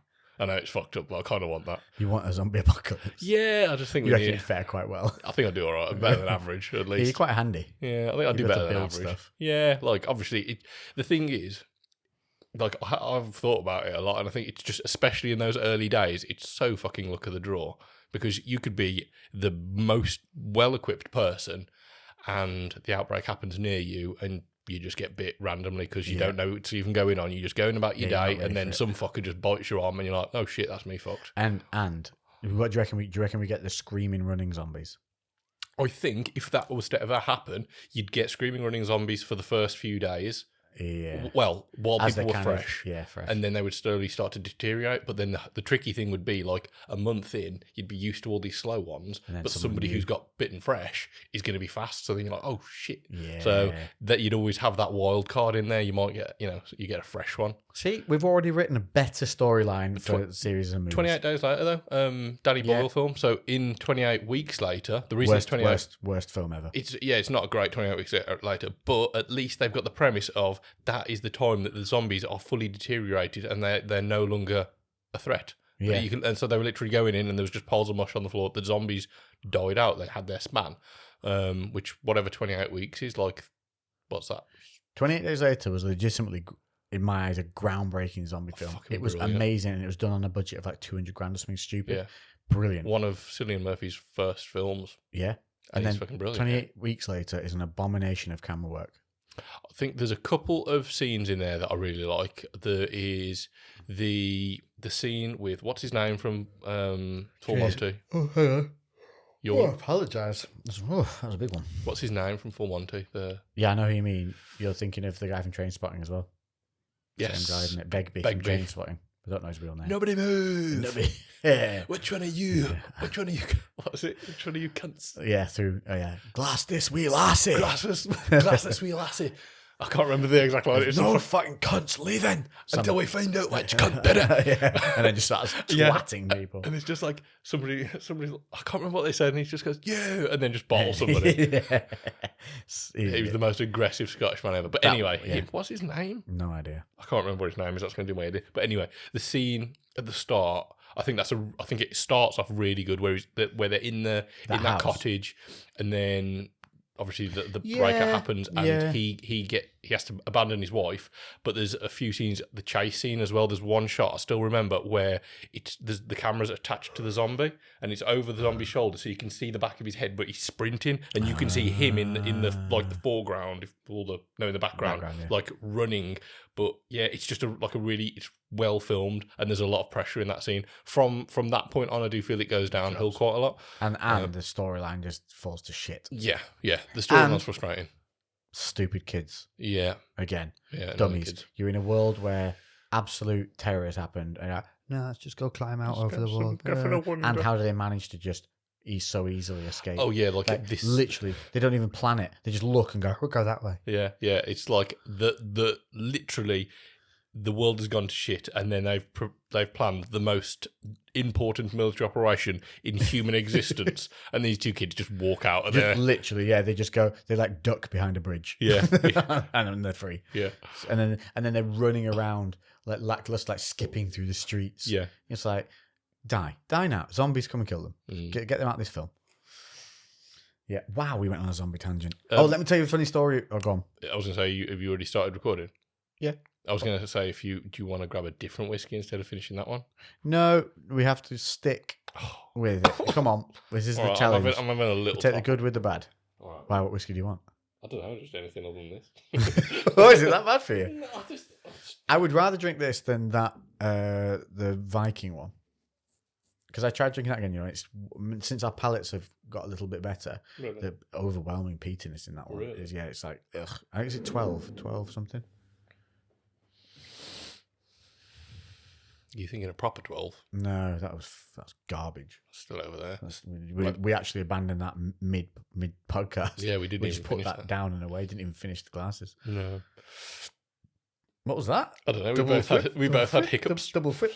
I'm going to tell you my funny story about Super Pump 250. Oh shit! Yeah, there we go. Nicknamed Super Dump because of the magnet. Super Pump 250, I just say, was one of the best pre-workouts ever made for legitimately jacking you out your mind in terms of pump.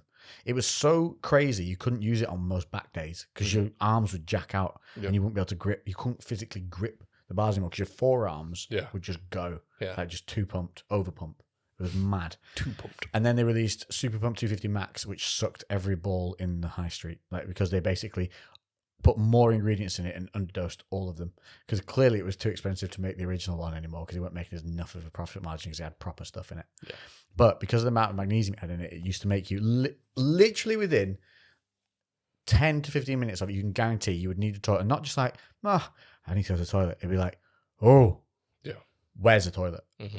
And this is where I was living in Manchester at the time. And Mark and I used to train together. And so he would drive around to mine, pick me up, and then we'd drive to the gym, which was at the other end of Deansgate. So it was easy to go in the car because it was like 10 minutes easy to park, or it was like a 25-minute walk. So he'd nip round, and as he pulled up outside, we'd always, obviously it's only 10 minutes away in the car, so he'd take your pre-workout before you leave the house. As he comes up and pulls around and rings me, he's like, "Where are you?" I answer the phone on the toilet. Yeah. I'm like, "I'm on the toilet." "Why?" He goes, "I'll see you in 5. He literally he disappeared off. And I went back downstairs and came down, and he pulled up again about probably within 15 minutes. I was like, "Where did you go?" He goes, "Took super dump before we came, got to yours, had to shit, need to go home." He drove all the way to mine, got to mine, rang me, "Where are you?" Toilet. Was like, his brain went, "You need to do the same." Yeah. Immediately drove all the way back home, ran in, super shit, and then came and picked me back up again. That's hilarious. Yeah. I don't think I ever tried that original Super Pump. I never really tried any kind of like pump-based pre-workouts for quite a while. I think I had like Jack 3D, which wasn't really pump-focused. That was just like crack. People raved about Jack 3D, and because it had the 4-dimethyl in it, Yeah. I took it and was like, meh. And you know what I think that's a part of? ADHD. Maybe. Because... And was it the OG original Jack? The illegal one. Yeah. Yep. The one that got banned really, really quick. Mm-hmm. Yeah, and I took it and I was just like, meh. That was... I functioned... Because everyone was talked about it like they'd taken speed, and their brain was on fire. And, you know, they were just flying. And I was like, I felt energized. Yeah. And people were like, what is wrong with you? And then I found out obviously years later, I have that disconnect. So that was the first pre-workout I ever took, and I'd never literally knew nothing about it. I was like, I was 17 or 18, something like that, and fucking had that, and then had like literally started training, had severe tunnel vision, like literal tunnel vision, what? Like From I was the literally Jack 3D? Yeah. See, look at and how then had extreme. like just such jitters that I just didn't want to train. I literally just wanted to sit down and do nothing because I was like, oh, I feel horrible. Yeah, cause it was 4-dimethyl something, and it was basically a derivative of speed. And that's why it got banned. And yeah, so I took that and was just like, nah, no, that's what all the fuss is about. It's all the speed that you were doing. So obviously. Bizarre. Yeah, clearly all that crack I was doing alongside was paid off. Right, should we have a look at the questions? Yeah, go for it. Do you want another little top up of this? 20 minutes. I don't really. No, okay. All right, no, neither do I. I want another drink, but I don't really want that. Go grab another one. What have we got? Victor. Yeah. Go back to it. Yeah, this is quite fiery, this one. Yeah. This little warmers. Wake our asses up. Yeah. Nice bottle. Oh, pop. You can do a cheeky. We get a cheeky pop. We've decided, well, yeah, I was just like, yeah, not for me. Oh, I remember that this was a potent. It was a cheeky. Yeah, big old end on it. Look at that throbbing end. Well, yes, thank you very much. You go first. Did we need rice with this one, though? Did we decide? Well, we're all in, mate. Thank you all. Top very much. So, unfortunately, I'm trying to put that up with Gremmers. Burnt ends. Not Listen, so much. no, Not for us. I think I would have that if we were to go downstairs now and have a steak. I would have more of it. I just think it's an accompanying whiskey, that one, rather than a standalone. Yeah. Unless you like things really smoky, then, but without that heaviness of the peat, like a softer peat smokiness, then the burnt ends would be decent. But I definitely think with some ribs, with a sweet barbecue rib or with some steak, I think it'd be good. I'm just sort of bashing this with my ring. I'm not used to the old, with the rings on my finger. That's I'm not slamming my asshole into the table. Just start banging my ring on the table. It'd make a much more, like, it'd sound like this. I love how you knew exactly. There was no hesitation then in what you thought a ring slamming onto a table would sound like. That's what an anus on a table sounds like. If you had zero butt cheeks and you sat down on a wooden chair, it'd just go. Oh Christ. Okie dokie. We have an hour. Yeah, we've got 30. Well, we've got 30 minutes record time here, but we'll just get through these questions because we did put them up quite late actually. So we'll see what we got going on. Dun, dun, dun, dun, dun, dun, dun. Ooh, every time, mate. Look at that. It's like You've got some dangerous stuff on your Instagram feed. I know. Double tap. Oh, there's my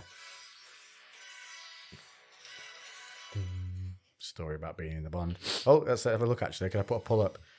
73% said that it's good. Yeah. And 27% of you decided it was just okay. I think that's high. I really enjoyed it. Yeah, I really enjoyed it. I especially enjoyed his outfit at the very end. I'm definitely getting that. Yes. I loved everything about that. Yeah, it was cool. Yeah. Overall, I just rated that film like, I think that's the best film I've seen in a little while. It's like really surprised me how good it was. I haven't been to the cinema in over a year, and I genuinely was excited just sitting in the seat. Like, I was like, we're in the cinema. Are we going? Is it next week we're going?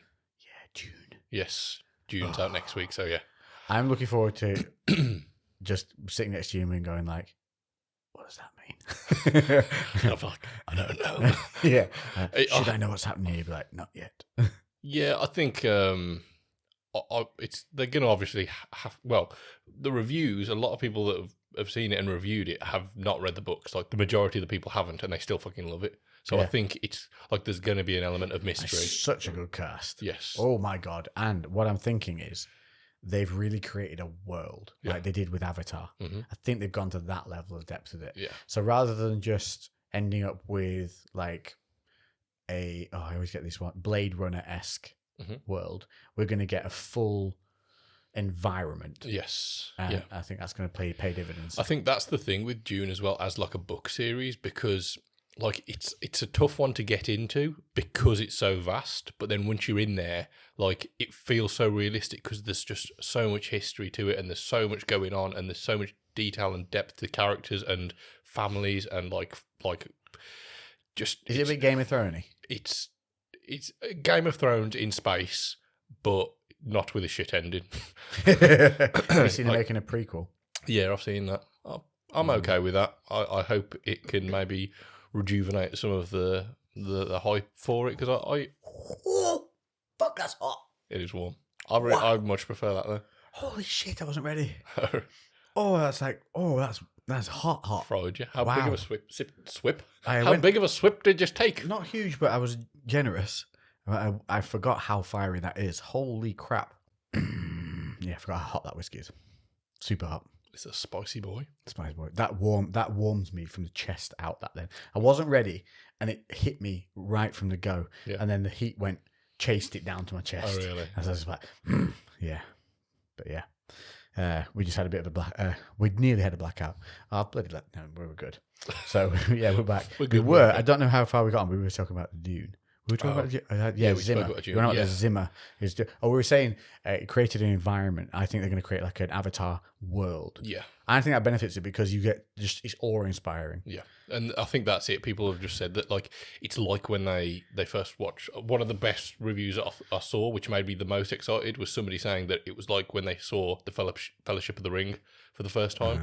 Because just like, you know how when you watch the first Lord of the Rings, well, all of the Lord of the Rings, and it just felt like you were in this different world, and it was... It just gives every corner of the screen has something to look at. Yeah, it was just a very, very well done film that stands up fucking brilliantly today. And the fact that someone would even compare that means that it's got to be great.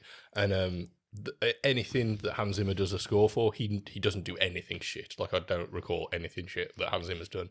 And he was that into it that, you know, and they wanted it to sound otherworldly, that they weren't happy with any existing instruments, so they created instruments so the sound was unique for it. And then when they were singing in some of the scores, they wrote their own language to sing the songs in. So they were like, Jesus. So it's all stuff like it's all these little subtleties that you probably aren't going to necessarily pick up on, but they all just compound to like make something. Really good. Have you ever watched a movie without the music?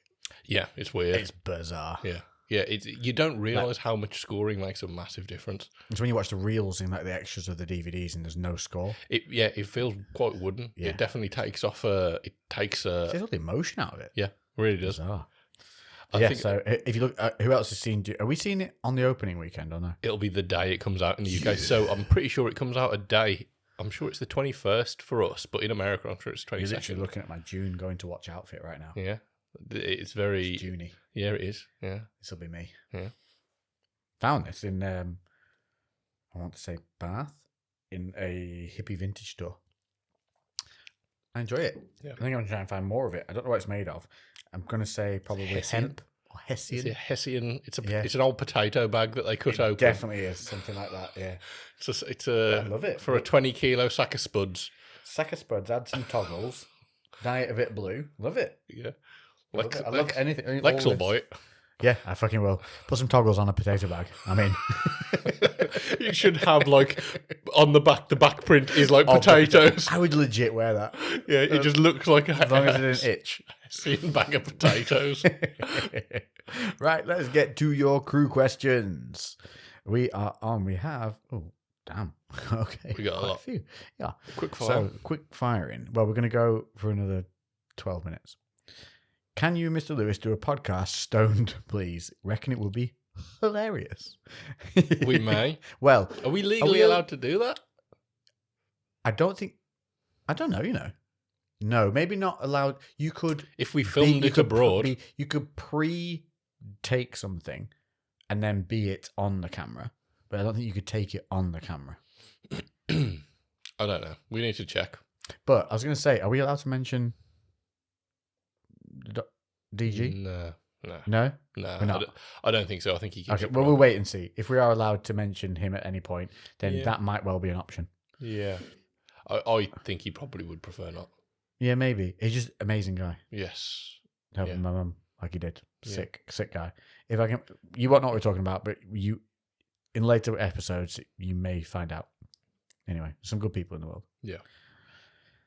Have you two ever tried or wanted to try Olympic weightlifting?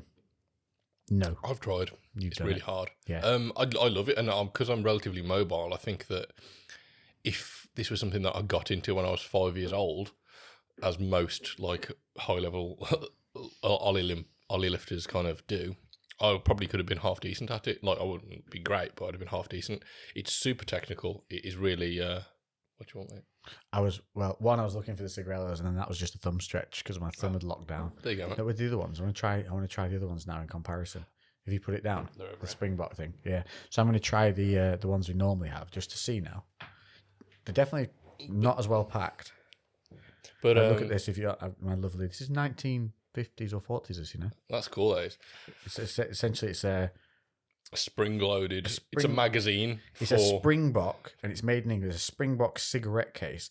It's kind of curved like a hip flask. It's made from bronze, like a bronze or brass. I don't know. Maybe it might be brass. Might be brass, I think. And it has a little top on it that you slide from left to right, and each cigarette is in its own individual grooved area within the slim, curved, kind of hip flasky shape to it. Then as you slide the top open, it obviously exposes each individual cigarette, or what is now a cigarello, a cigar in here, and a little spring fires it up, and then you just take it out. The one I had genuinely popped out. It nearly hit me in the eye. So, some of the springs don't work, and some of them are like, full of energy. 70 years old and don't give a shit. Yeah, genuinely, it fired out at me. You want? Yeah, why not? Fuck it. So yeah, I've tried Olympic lifting. It's very challenging, brilliant, and I think I really respect it as a sport. It's incredibly technical. Oh, and God, yeah.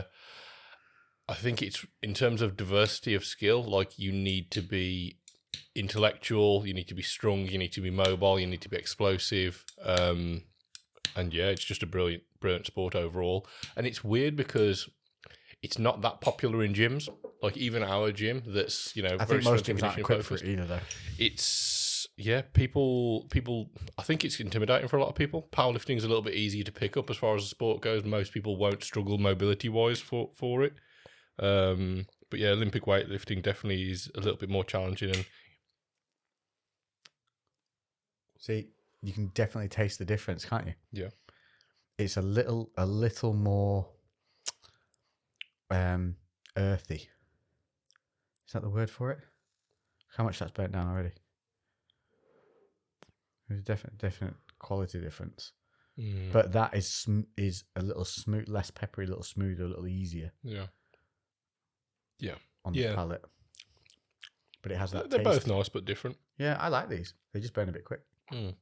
What's the next question, mate? Thoughts on CBD oil? Good. Well, bastardized is my first thought. Originally, yeah, great. I think a lot of people are kind of making money from it now, whereas the original people that came out with it had a legitimate product and wanted to help people. Yeah. And so people like the CBD brothers are still very good. You can trace back every single one of their crops. You can find out where your oils come from. They really do care about how you're going to benefit from their products. There's so much cheap bullshit CBD.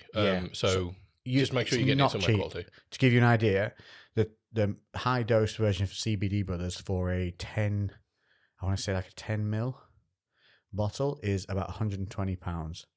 Yeah. But you only need 1 or 2 drops. Yeah. So it seems expensive off the bat, but it lasts you many months. And you're talking about that as a level of quality that can help people who are going through cancer or severe pain and things, and has legitimate beneficial effect. You kind of get like this. So there's this.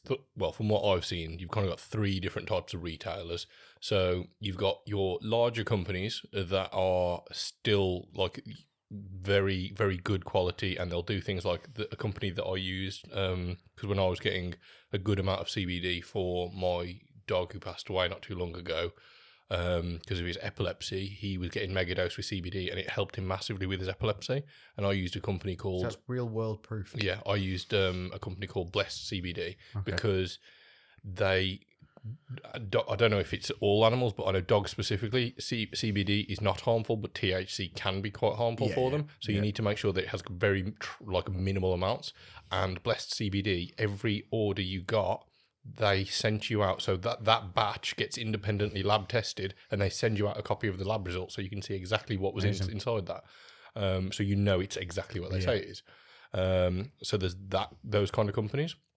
Then you've got the very small companies that are kind of doing it for their friends or doing it for like people. It's like not really a set up legit business, but they can be like people that grow it themselves and just kind of, and it's very high strength but unregulated, but again, good quality. And then you've just got the companies that now just churn it out, slap CBD on the name just because it's fucking popular, sell it for 30 quid a bottle. And it's shite, or it's maybe not shite, but it's just very underdosed, and then you end up like not necessarily seeing any benefits because it's dosed so poorly. I think do your research and invest in a good quality one. Pay the money. You're going to need to use less of it, and it's going to have an actual real world effect on you. You done with that already? No, that was my old one. I was going to say, wow, I was just moving pumping through. So that's my thoughts. Yes, from the right places, great stuff. Something you could incorporate into your daily routines. Ever thought about jumping on the pro boxing bandwagon? Listen, I'd have a go at any of these YouTube events. Definitely. As long as my fitness was there. Yeah. I can bang. I know I can bang. I've got good hands. Who would be a good challenge for you? What if they did an into Gymshark one? Ooh. Well, I'd be lucky because one of the boys who was a severely good fighter left Gymshark now, so that leaves the door quite open. Do you reckon you're the best fighter in Gymshark right now? Well, I don't know. I don't know who they've got. No, because they've got that. They've got the world champion female. Oh shit! Boxing champion on there. And they got some legit people on there. But when it comes to just boxing, she'd be the top. Yeah.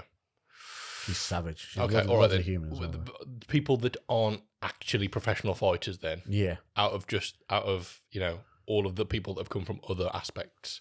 Do you reckon you're the fucking hardest, mate? Are you the hardest? I'll fucking go. Yeah. Do you reckon you've got Noel in a BJJ gi match? His limbs are weird. Noel's limbs are weird. They're built for weird stuff. They're long in all the wrong places. Are we talking about which limb are we talking about? All of them. All of them. They're just the wrong length at the end. By the time they get to the end, he starts narrow and gets thicker. He's got in all the wrong places. He's got big hands and big feet. Yeah, and small shoulders. It's just everything. Yeah, I don't know. He's wily. Yeah.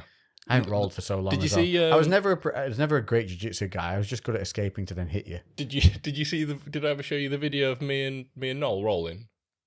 Because no. So I'd never done BJJ, and I was just like, "Come on, you!" You just tried to muscle through. Yeah. I was just like, "Come on, Noel, you're a potato. I can beat you up." And then he literally, this was just strangled you. Yeah, he did. He literally just choked me. Yeah. No, what did he do? He armbarred me. It was really funny because it was at like the Gymshark lifting club open when they revealed it to all the staff, and Noel invited the guys from BCB to come down to be training in the gym. So when the staff turned up, there was people there, so it felt like a gym. So we were all in there training for a bit, and then they did the unveil. So it was like a massive event for like Gymshark. It was just, you know, at the time that was one of the biggest things that was going on with them. And then like just me completely bantering Noel. I was just like, come on, I'll take you on the mats. You've been doing all this BJJ shit. I was just like, I'll have you anyway. And he was just like, yeah, I will later. And I was like, yeah, okay. And then like about a few hours later, he tapped me on the shoulder. He was like, come on then, let's roll. And I was like, oh, right, okay. Yeah. And then I was walking over. I was like, very game for all that. Yeah, you fair play to him. And then as I was walking over, I was just like, I don't actually know any submissions, so there's no way I can win this. I can just hold out for as long as possible. And that was it. So like, I literally like, he went for me straight away. Like there was no like easing in because I didn't even know fucking how you started the match. And so we just went in, managed to get him into like a bit of a headlock. Have you got his video still? I think so. It might not be on this phone, but it might be on my old one. Yeah. And got him in a bit of a headlock, which I held for like 30, 40 seconds until like my biceps started to gas. It's on your screens now on YouTube. Yeah, I'm putting it on. And then I think my arm just tired, and then he literally just armbarred me. Yeah. Noel's a little bit of a savage. People underestimate how wily and game he is for a rough and tumble. Yeah, definitely. And he also his mental boundaries in terms of the stuff he used to get up to in the early days of Gymshark when we were doing things. Like he's a rambunctious fella. Yeah. So which he doesn't look. No. Does he? No. I really like. And now he's obviously his outward demeanor's changed a lot. We're much more professional and everything now. But underneath, he's a game. He's a game boy. He's a game lad. Yeah, he's handy. Yeah. Yeah. I really like Noel like that. Yeah. So yeah. Rolling with Noel would be. I think I rolled with him were we in Canada or were we somewhere weird in America like San Francisco? We had a bit of a roll there. And I was basically just defending the whole time. Yeah. There was no real threat to him. Yeah. But if I can't punch, that's always going to be the case. Yeah, it'd be the same with me. Yeah. So, but I've never really looked at myself. Even when I was fighting, I never looked at myself like I'm the best.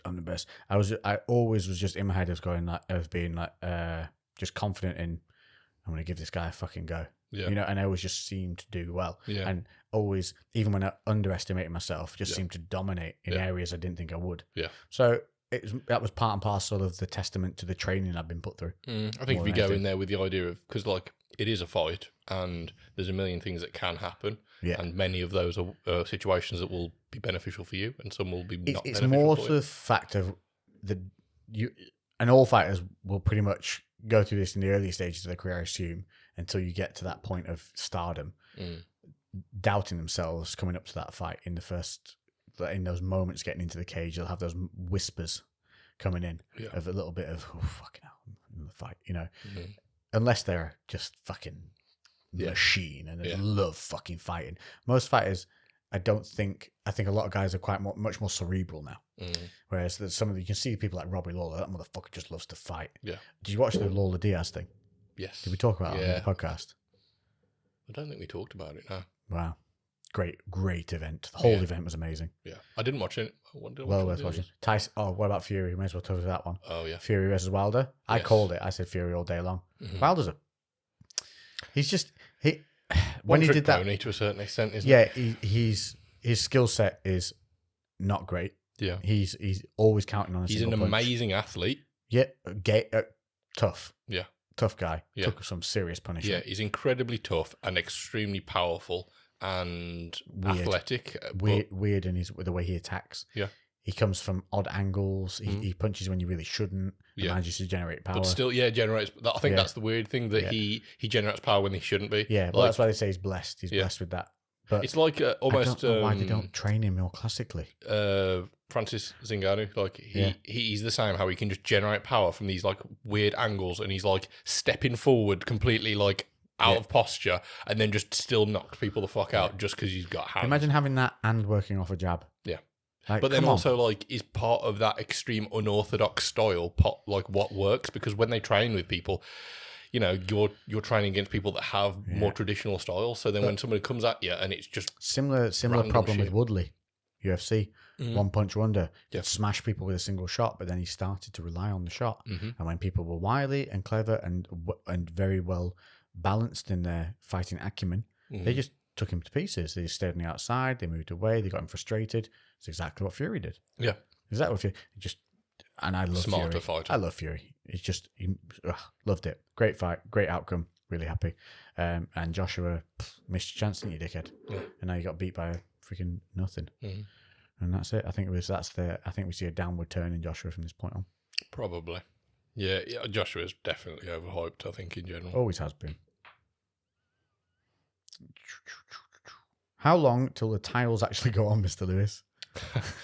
Tyler's booked in for the 9th of next month, so not too long. Maybe like, what's that, 3-4 weeks? Never ending story. We're getting there though. We're getting there. Obviously me being ill put a bit massive hold on it, but plastering was done today, and then I've just got to do a tiny little bit in between, and then tiling will commence next month. Woohoo. Man stuff. And then I'll get my bike license after I've done the fucking tiling. Better. I'm going to light your balls on fire. Fucking thousands of pounds on my bathroom. It's only 700 quid though, isn't it? It's the license. Yeah, it's not a huge amount. And bikes are not expensive. You could pick up a good bike for 1,200 quid that we can do work on in the garage. You can like bring it in, we can just fix it. Yeah, cool. I'll definitely need some advice when it comes to actually getting something. Yeah. I'll be like, I like that one. And you're like, you can't afford that one. We'll get Mark and we'll go with you to look at the bikes. Yeah, man. I went with Mark to look at ones he was going to buy, and we dodged a couple of puddings. Yeah. No. Would you rather? Here we go. Would you rather be deaf with a tiny penis? Wow, that seems bad on both ends. Or blind with a huge one?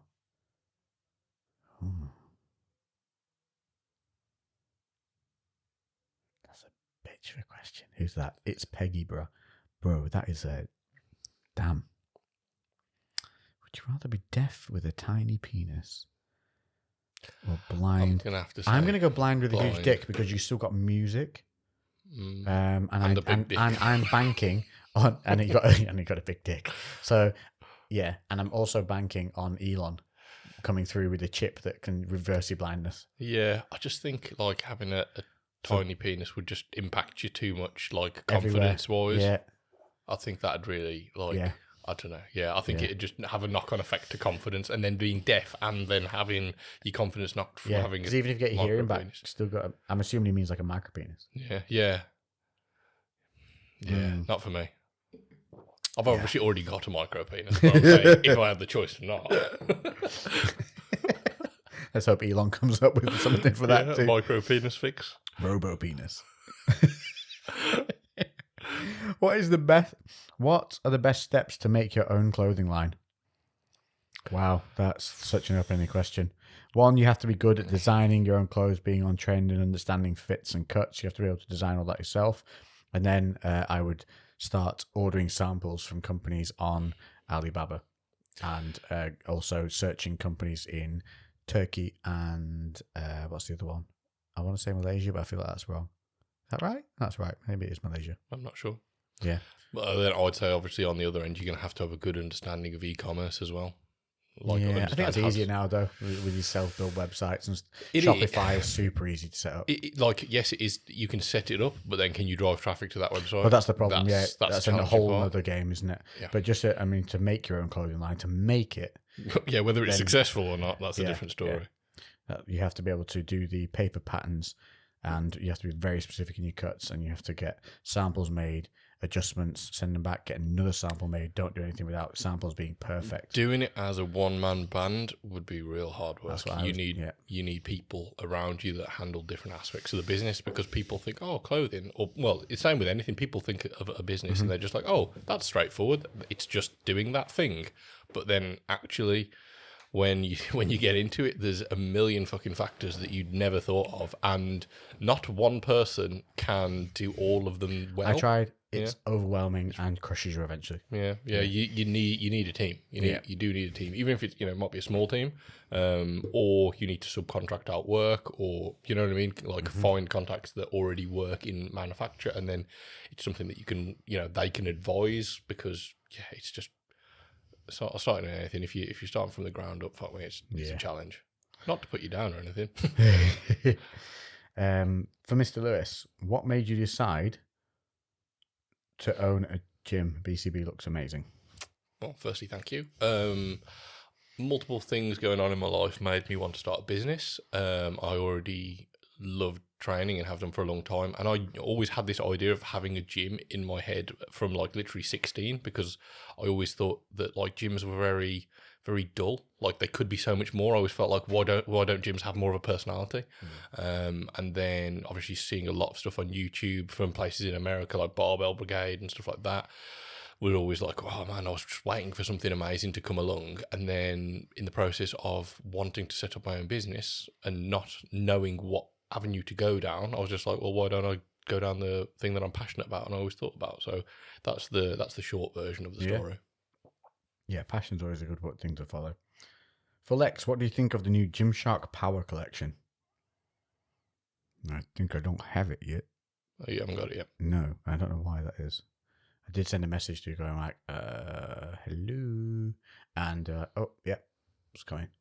So I think maybe it's going out at different sections because they end up with limited stock when it first comes in, and they kind of don't have enough double extra larges. Well, no, what they do is they take it, they do a staggered release on different items, so they'll send different bits to different people depending on what they are, and then when the whole lot comes in, they send it to everyone.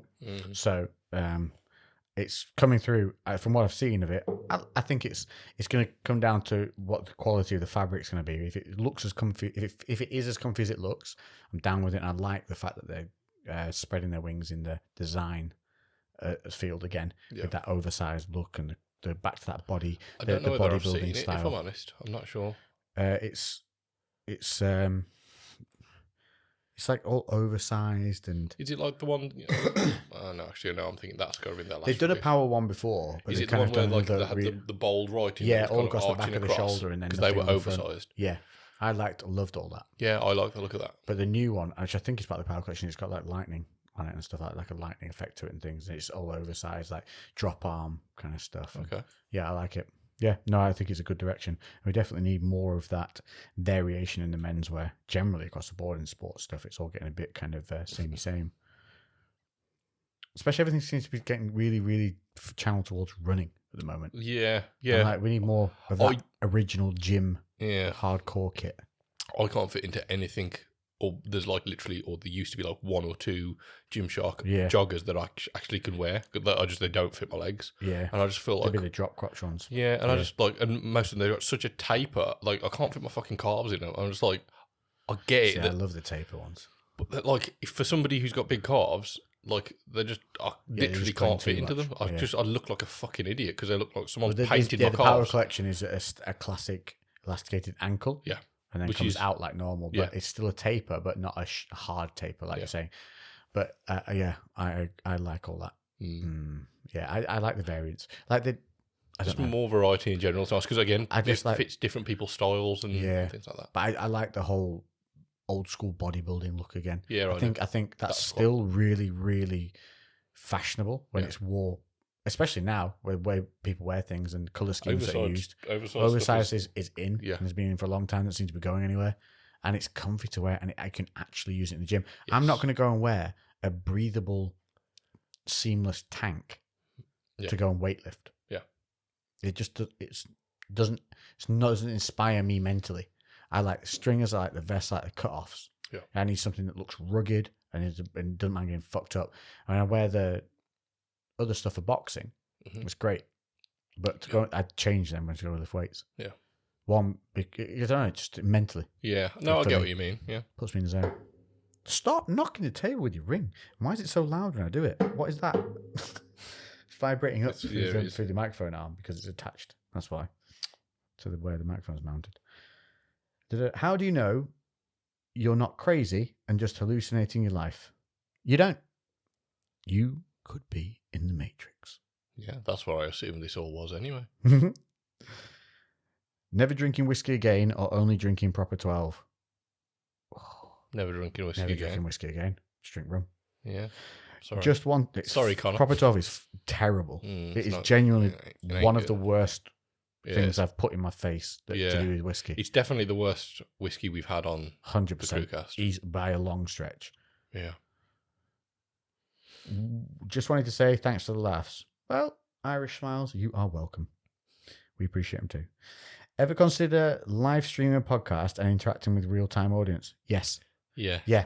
It's just a matter of giving you guys enough time to know it's coming. Probably like a 2-week advance thing. Yeah. Like that. Yeah, but we 100% will do that. What we need to do, I just thought we need to somehow get some kind of like an email list set up or something. Oh, yeah, that'd be a good idea. Why? Just so then we can reach out and talk, like interact a little bit more, and it wouldn't have to be obviously like people have got to comment, but there's so many people that are listening to it through Spotify or other things. Like they don't have a way of contacting us other than going on YouTube and dropping a comment in, which isn't like very direct. It'd just be a way that we could communicate to to like the CREWCast listeners as a collective. Do we have a CREWCast email, don't we? Yeah, we've got a CREWCast email. Do you remember what it is? Is it CREWCast 404? Yeah, I think it is CREWCast404@gmail.co.uk, I think. Are you sure? I thought it was .com.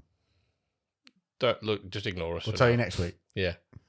But I think if we get CREWCast404@gmail or something. If we get an email list though, so then we can then send out stuff to people. Yeah, we can give you a heads up on what's coming. We can give you little sneak peeks of stuff. We can send you through any discounts that are still running and that you've forgotten about maybe and things like that, and keep you up to date with things. Yeah, that'd be cool. We should look at this as guests that are coming on in the future. And like who you'd like us to try and get on. Yeah, because I think at the moment this is something that's super casual for us, isn't it? We just do it once a week, and it's something that's growing quite a lot. But at some point, we need to actually knuckle down. Yeah, like treat it as a real thing. Yeah, 100%.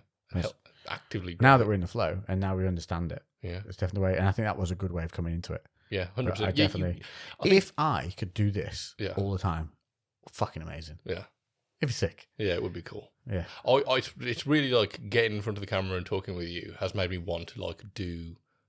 I would love to do something like this. I don't know. I'm really passionate about certain films and certain books and things like that. I'd love to be able to just sit there and just do like a little review, just my thoughts on it. And even if it's just, well, you could do that. Yeah, but I haven't. But I want to. That's easy enough. Yeah, you could do that. You could set up a YouTube channel and do that. Yeah, especially once you set up the other podcast section in your house. Yeah, which is in the process. Yeah.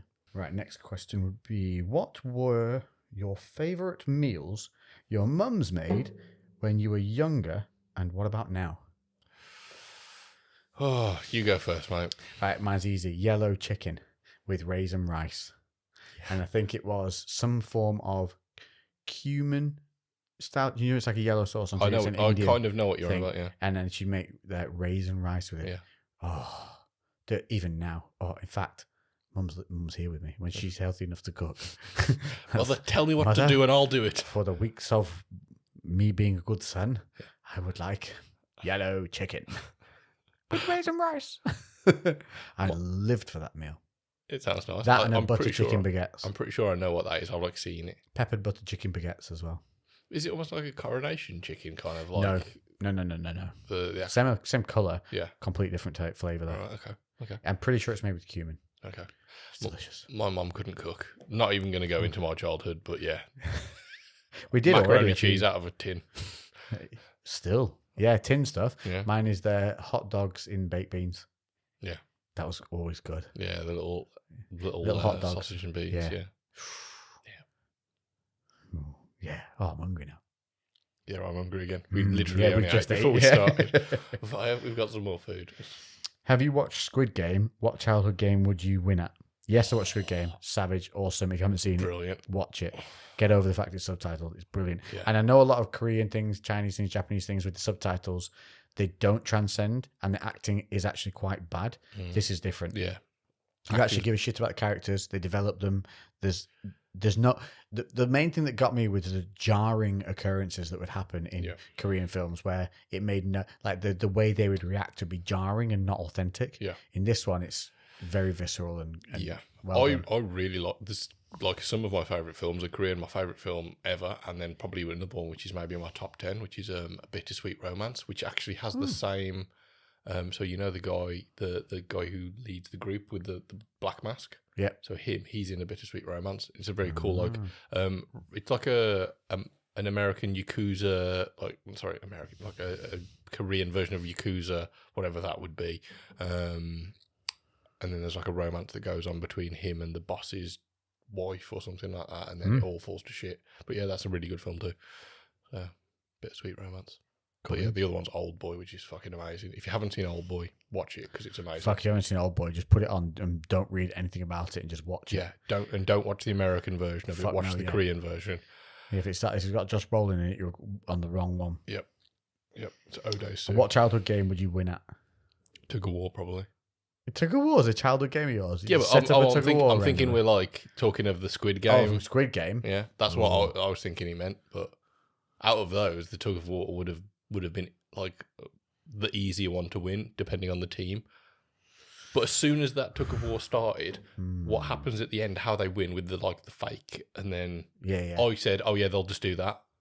Because I was like, I've watched like professional Tug of War things, and I've seen that happen as a tactic, and I was like, yeah, I'll just do that because no one's going to know about that. Yeah. And then the old man explains a different thing. I was like, oh, I guess they're not. And then they do that at the end, and I'm just like, fucking yes, I would have won. You would have died in your face.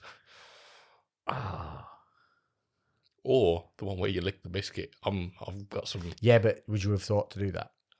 I'd have been hungry, so probably. Nibble. Yeah, they're not eating much, so I'd have been like, no. Yeah. It's so just agitating to watch, isn't it? You're like, oh fuck. Like waiting for a biscuit to fucking crack, like a honeycomb to crack. I got some good tongue action. I'd have got through that biscuit in a good time. I'm trying to think of all the games they played. Then there was the red light, green light at the start. The red light, green light is jumping into my head as being one I think I'd be all right at. As long as no one bumped me. Yeah, I think I'd go with that one. Or the Tug of War, like you said. But you required a team. You're reliant on a team for Tug of War. Yeah. That's your problem. Yeah. The worst one's that fucking bridge game where it's 50-50. One that I was like, I'm wondering whether they would have been allowed to do it. So on the Tug of War thing, there was poles coming out the side, and I was like, I would have literally, like, if we were allowed, I'd have just fucking jumped and wrapped my rope around there, so then they just couldn't pull me off. I didn't see that. Yeah, there's poles coming out, so yeah, just looped it around there, and then you could just pull from the other side, and you've got no risk of. Yeah. Obviously, the other team could have then done it, and then you'd have just been there for a really long time. It just stood. Yeah, just go, they just shot you. Let go. They go, no, you let go. You could have done a really racist accent, and I commend you for not doing so. Can your mum give us a wave if she is awake? I hope she's doing well. Third, Angel, I don't think you know how the CREWCast works. Mum's not on it. Yeah. But she is awake. She's downstairs currently watching. She was watching Hot Fuzz before we came up, I think. And then she also watched today. Oh, what was it? She hadn't seen it. No, it was not today. It was yesterday. She'd never seen Step Brothers. Oh, hilarious watching her face watch that. That's amazing. Especially the bits where she jumps him in the bathroom to have sex. I saw and stuff. you said you showed it up for the first time. Oh yeah, and I didn't tell her anything. Yeah. Great film.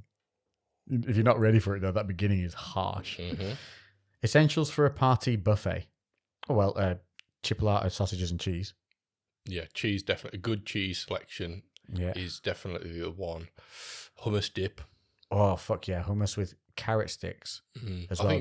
Not just celery. And don't give me any spring onion. I'll throw that at your face. And then just like a selection of good pizzas. That's always pizza. Good. Yeah, I'm going with the sandwiches. Cheese and pickle sandwich, a good tuna sandwich. Oh, they didn't say that there was a limit. I'm going, and then you can put your sandwich on your pizza. But these are your essentials that you want to see at the buffet. I know this is like more of a Christmassy thing, but I just think it's fucking appropriate for every time of year and should never I don't know why it's a Christmas thing. Pigs in blankets. I would have pigs in blankets year round. Yeah, well, kind of with the chipolatas and the cheese. Yeah. Pig, it's like it's a pig without the blanket. Trifle. Yeah, I trifle's all right. I love it. I love a cheesecake, I do. What? Which superhero or TV character would you want to be a sidekick for? Ooh. Well, it depends whether you want a hard life or an easy life. If you want easy life, you go Superman because he's just doing everything. You're like, cool. You just get to go in the Fortress of Solitude and fucking chill out. I don't know. Would Iron Man be a good one? because like he would hook you up. That's I think great call because you get to drive nice cars. Yeah, you just literally just like look after him. He'd he wouldn't directly look after you, but you'd still be sorted. My initial one would be Batman because you got Bruce Manor. I thought Batman straight Wayne away. Manor to be living in. I thought Batman, but then I was like, he's a bit of a moody prick, and he probably would give you really hard things to do. And Alfred would be like judgmental when you didn't wake up early enough. But you'd become legit superhero yourself eventually. Yeah, and there's a chance you could take his place. Yeah, that's why I felt Iron Man was just going to be an easier life. Though. Yeah, I think you've won that one. You'd just have some drinks with him. At the end of the night, I'd come around the corner with like this, and I'd just be like. Yeah, and he'd be like, hell yeah. Okay. Yeah, and then just get wasted with him. Would you rather a pause rewind or fast forward button on your life? Pause rewind. Same. Oh, I don't know if you get both. Pause, rewind, or fast forward. I go rewind. Yeah, rewind. I wouldn't want to fast forward any aspects of my life, not at all. Because you could just rewind a little bit if you wanted to pause. Yeah. Make no difference. Yeah. Weirdest thing you've read or heard about yourself? Lex, apart from the natty stuff. That's not weird. It's like if you lift weights and have a six-pack, that you're already getting cold and that they're already shouting, insulin growth. Weirdest thing you've read or heard about yourself? I don't know. I don't really get that because no one talks about me as much, I suppose. Because I've got one in my head, but I'll tell you afterwards. But I'm not going to say it on that because it's not a nice thing, and it's to do with an ex, and it was just a really nasty thing that she said that everyone was like, "Shut the fuck up." Really? Yeah, but I'm not giving that the time of day. But other than that, I've not really. I'm trying to think of me. Nothing comes to mind for me. Sorry. No. What's the most precious gift you've ever received? Life. That's a very good answer. There we go. Done. Yeah. Would you rather lose all taste and smell or everything smell and taste the same? Bad. I'd lose it all then. I'd lose it all. If it's just going to taste bad, what's the point? They're almost the same. Yeah. But at least like nothing. If you lost your smell and taste, you could just eat for the sake of eating, like nutrients. What do I need? Shredded. You could eat anything. Yeah, it'd be in great shape. Yeah. Well, I ain't cooking for taste. No. Is it possible for some supplements like acetyl L-carnitine or ZMA to make you sweat excessively? A pre-workout will make you sweat quite a lot. I'm not sure about L-carnitine, no. ZMA, not experienced it myself. It's just zinc, magnesium, and there's vitamin B12 if you take enough of it. Niacin. But no, I don't think ZMA should make you sweat excessively. I can't see ZMA making you sweat. No. I would be looking into your stimulants potentially. That might be something that'd be doing it if there's anything that's a vasodilator. Yeah. Or stimulant based. That's going to be more of your culprit. How do you feel about bikini/women bodybuilding? Bikini, I've never been a fan of it. They don't look like they even lift, and they have a penchant for starving themselves excessively to get into shows, and I think it's really unhealthy. I know there's many more categories for women in bodybuilding now, and I think that's a good thing. Yeah, I think overall, I'm kind of torn because if that's what people want to do, then that's it. Go for it. I think they've obviously expanded all the categories drastically because people pay a fucking fortune to get in there and it's a very expensive thing, and bodybuilding now is a business. So all of these federations make a shitload of money. So them opening up a million different categories and a million different... So you've got bikini short, bikini medium, bikini tall, bikini athletic. I liked bikini when it first came out because they were still trained, but they were more of kind of your Playboy-esque look, Yeah. The original, I don't know what Playboy looks like now, but back in the heyday when it was that curvy but tight. I don't know. But you know what I mean? Yeah. Yeah. They were the idyllic not cartoony, but the classic. Oh yeah, shape, but tight and muscular as well. Over time they've softened off and got very ass focused, and I don't know, I just think it's a little demeaning to the ability of women who train. And two, listen, if you're on a stage showing something, I want you to look like you've done something to get there. And I think a lot of the bikini categories judge people to the point where they just don't even look like they need to lift. They just look like they're just somebody's just extremely stayed like healthy. Yeah, I think. For me, overall, probably I don't really care. Like they're all good. It's hard to keep track of everything that comes up. If that keeps you happy and you wanted to do it, then I just think if you're going to judge women on their bodies, like judge them on something that's created within a training environment. Yeah. Don't just judge them on whether they've got a nice ass. Yeah. Which is, I feel, is the way it went for a while. Yeah, I'm kind of not much of a fan of just judging people on their bodies anyway. So like the whole bodybuilding aspect, I appreciate it and I like it, but I always do have that like, it's not very healthy to be thinking about things that way, and just purely everything is revolving around looking a certain way. Bodybuilders dropping dead left, right, and centre at the moment as well. Yeah, So there's at least 2 deaths a year at the moment. Yeah, so whatever keeps you happy. If that's what you need to do to keep you motivated and get you in shape, then go for it. If it gives you a positive outlook on life, it's great. If it starts to negatively impact you, then adjust. Apple or Android? Apple. Android. All day. You're wrong. I know you are. Which moment in your life do you wish you just ran into shouting Leroy Jenkins?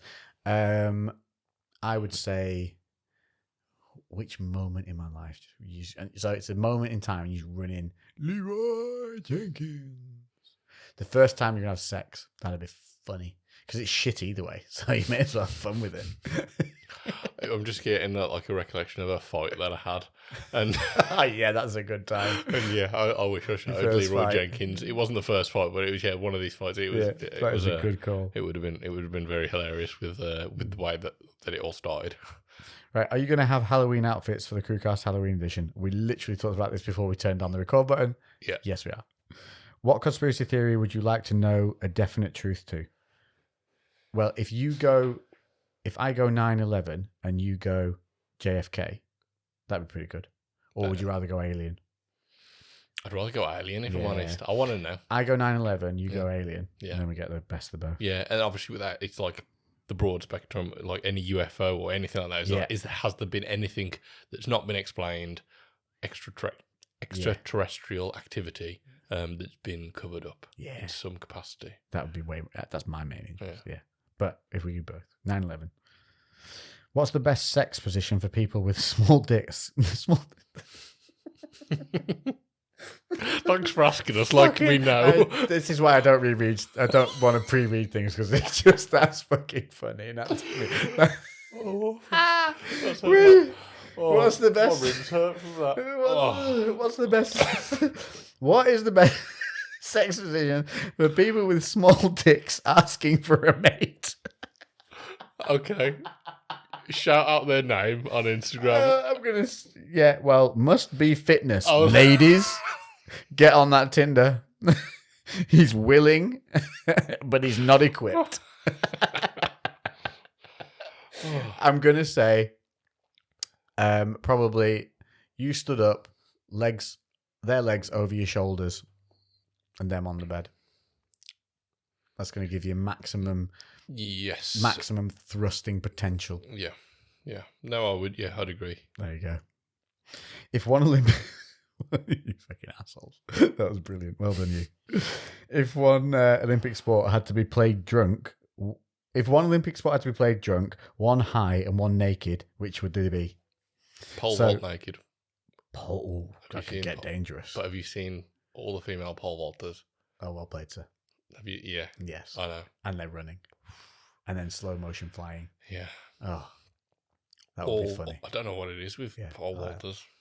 Well, it's a savage. Yeah. It's a very, very specific sport, isn't it? They've got to be super explosive, super agile. Powerful glutes. They're basically a sprinting gymnast. Yeah.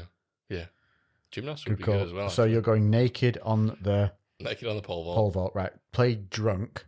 Boxing. I was going to say boxing, stoned. No, they wouldn't do anything. That's what I think would be funny. They just end up just chilling next to each other, just like, I think you would. I think drunk boxing, so that you get them saying, yeah, fuck you, in the middle of the just sweat. That'd be hilarious. They'd be more aggressive. And then they end up punching the ref. That'd be brilliant. Yeah, to be fair, drunk boxing would be. And then an Olympic sport high. What about skating? Oh, what's that one where they do the power walking, where they've got the little helmets on and they're like... People are walking. Yeah. But they're doing that and they're high and they're just like, but then it's even slower and they're all just like looking at each other and they start giggling like, have you seen your hat? And then he's just like, my hat, what about your hat? They all just fucking start swapping hats. Yeah. one of them takes hats and just wears all of them. Yeah. And they do that little butt wiggle walk whilst doing it. Goes, why are you walking funny? I'm not walking funny. You're walking funny. And then they get really paranoid about their walk. Start doing this, like all different walks. Yeah. What a brilliant end. Well done. Well played, sir. Must Be Fitness. Amazing. Legend. Good questions. Doesn't matter Sorry about your your penis. penis. Oh, that is it. We're done. I think it's an extra. You got another long one again. You lucky buggers, you. I know.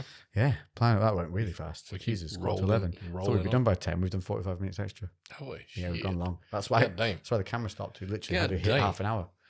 The cards aren't even big enough to store all of this. All of this. All of the gloriousness.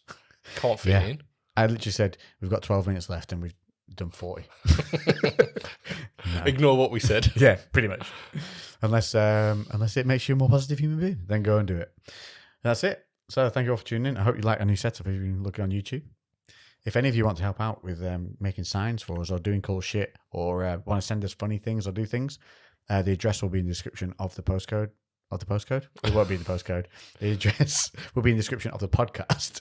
And it's basically Mr. Lewis's gym, Black Country Barbell. Yep. So even if you want to know where that is, that's where the address is in the description for us. In the description. And we appreciate everything to present. We have a room that we still need to make, and we know what we're going to do with it. Yes. And that's why we're waiting. Yeah. So it'll be worth the wait, or it will be horrible.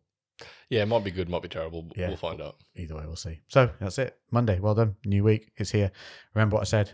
Do you want to light your balls on fire, or do you want to keep those balls nice and sparkly? If you want to keep them sparkly, make sure you're up. 7:30. Fucking do it. Let's get it done. I need a text message to know. Yeah, you will see. And my balls will either be on fire or I'll be a happy chappy. Yeah. So we'll see you next week. Toodle pip. Toodle pip.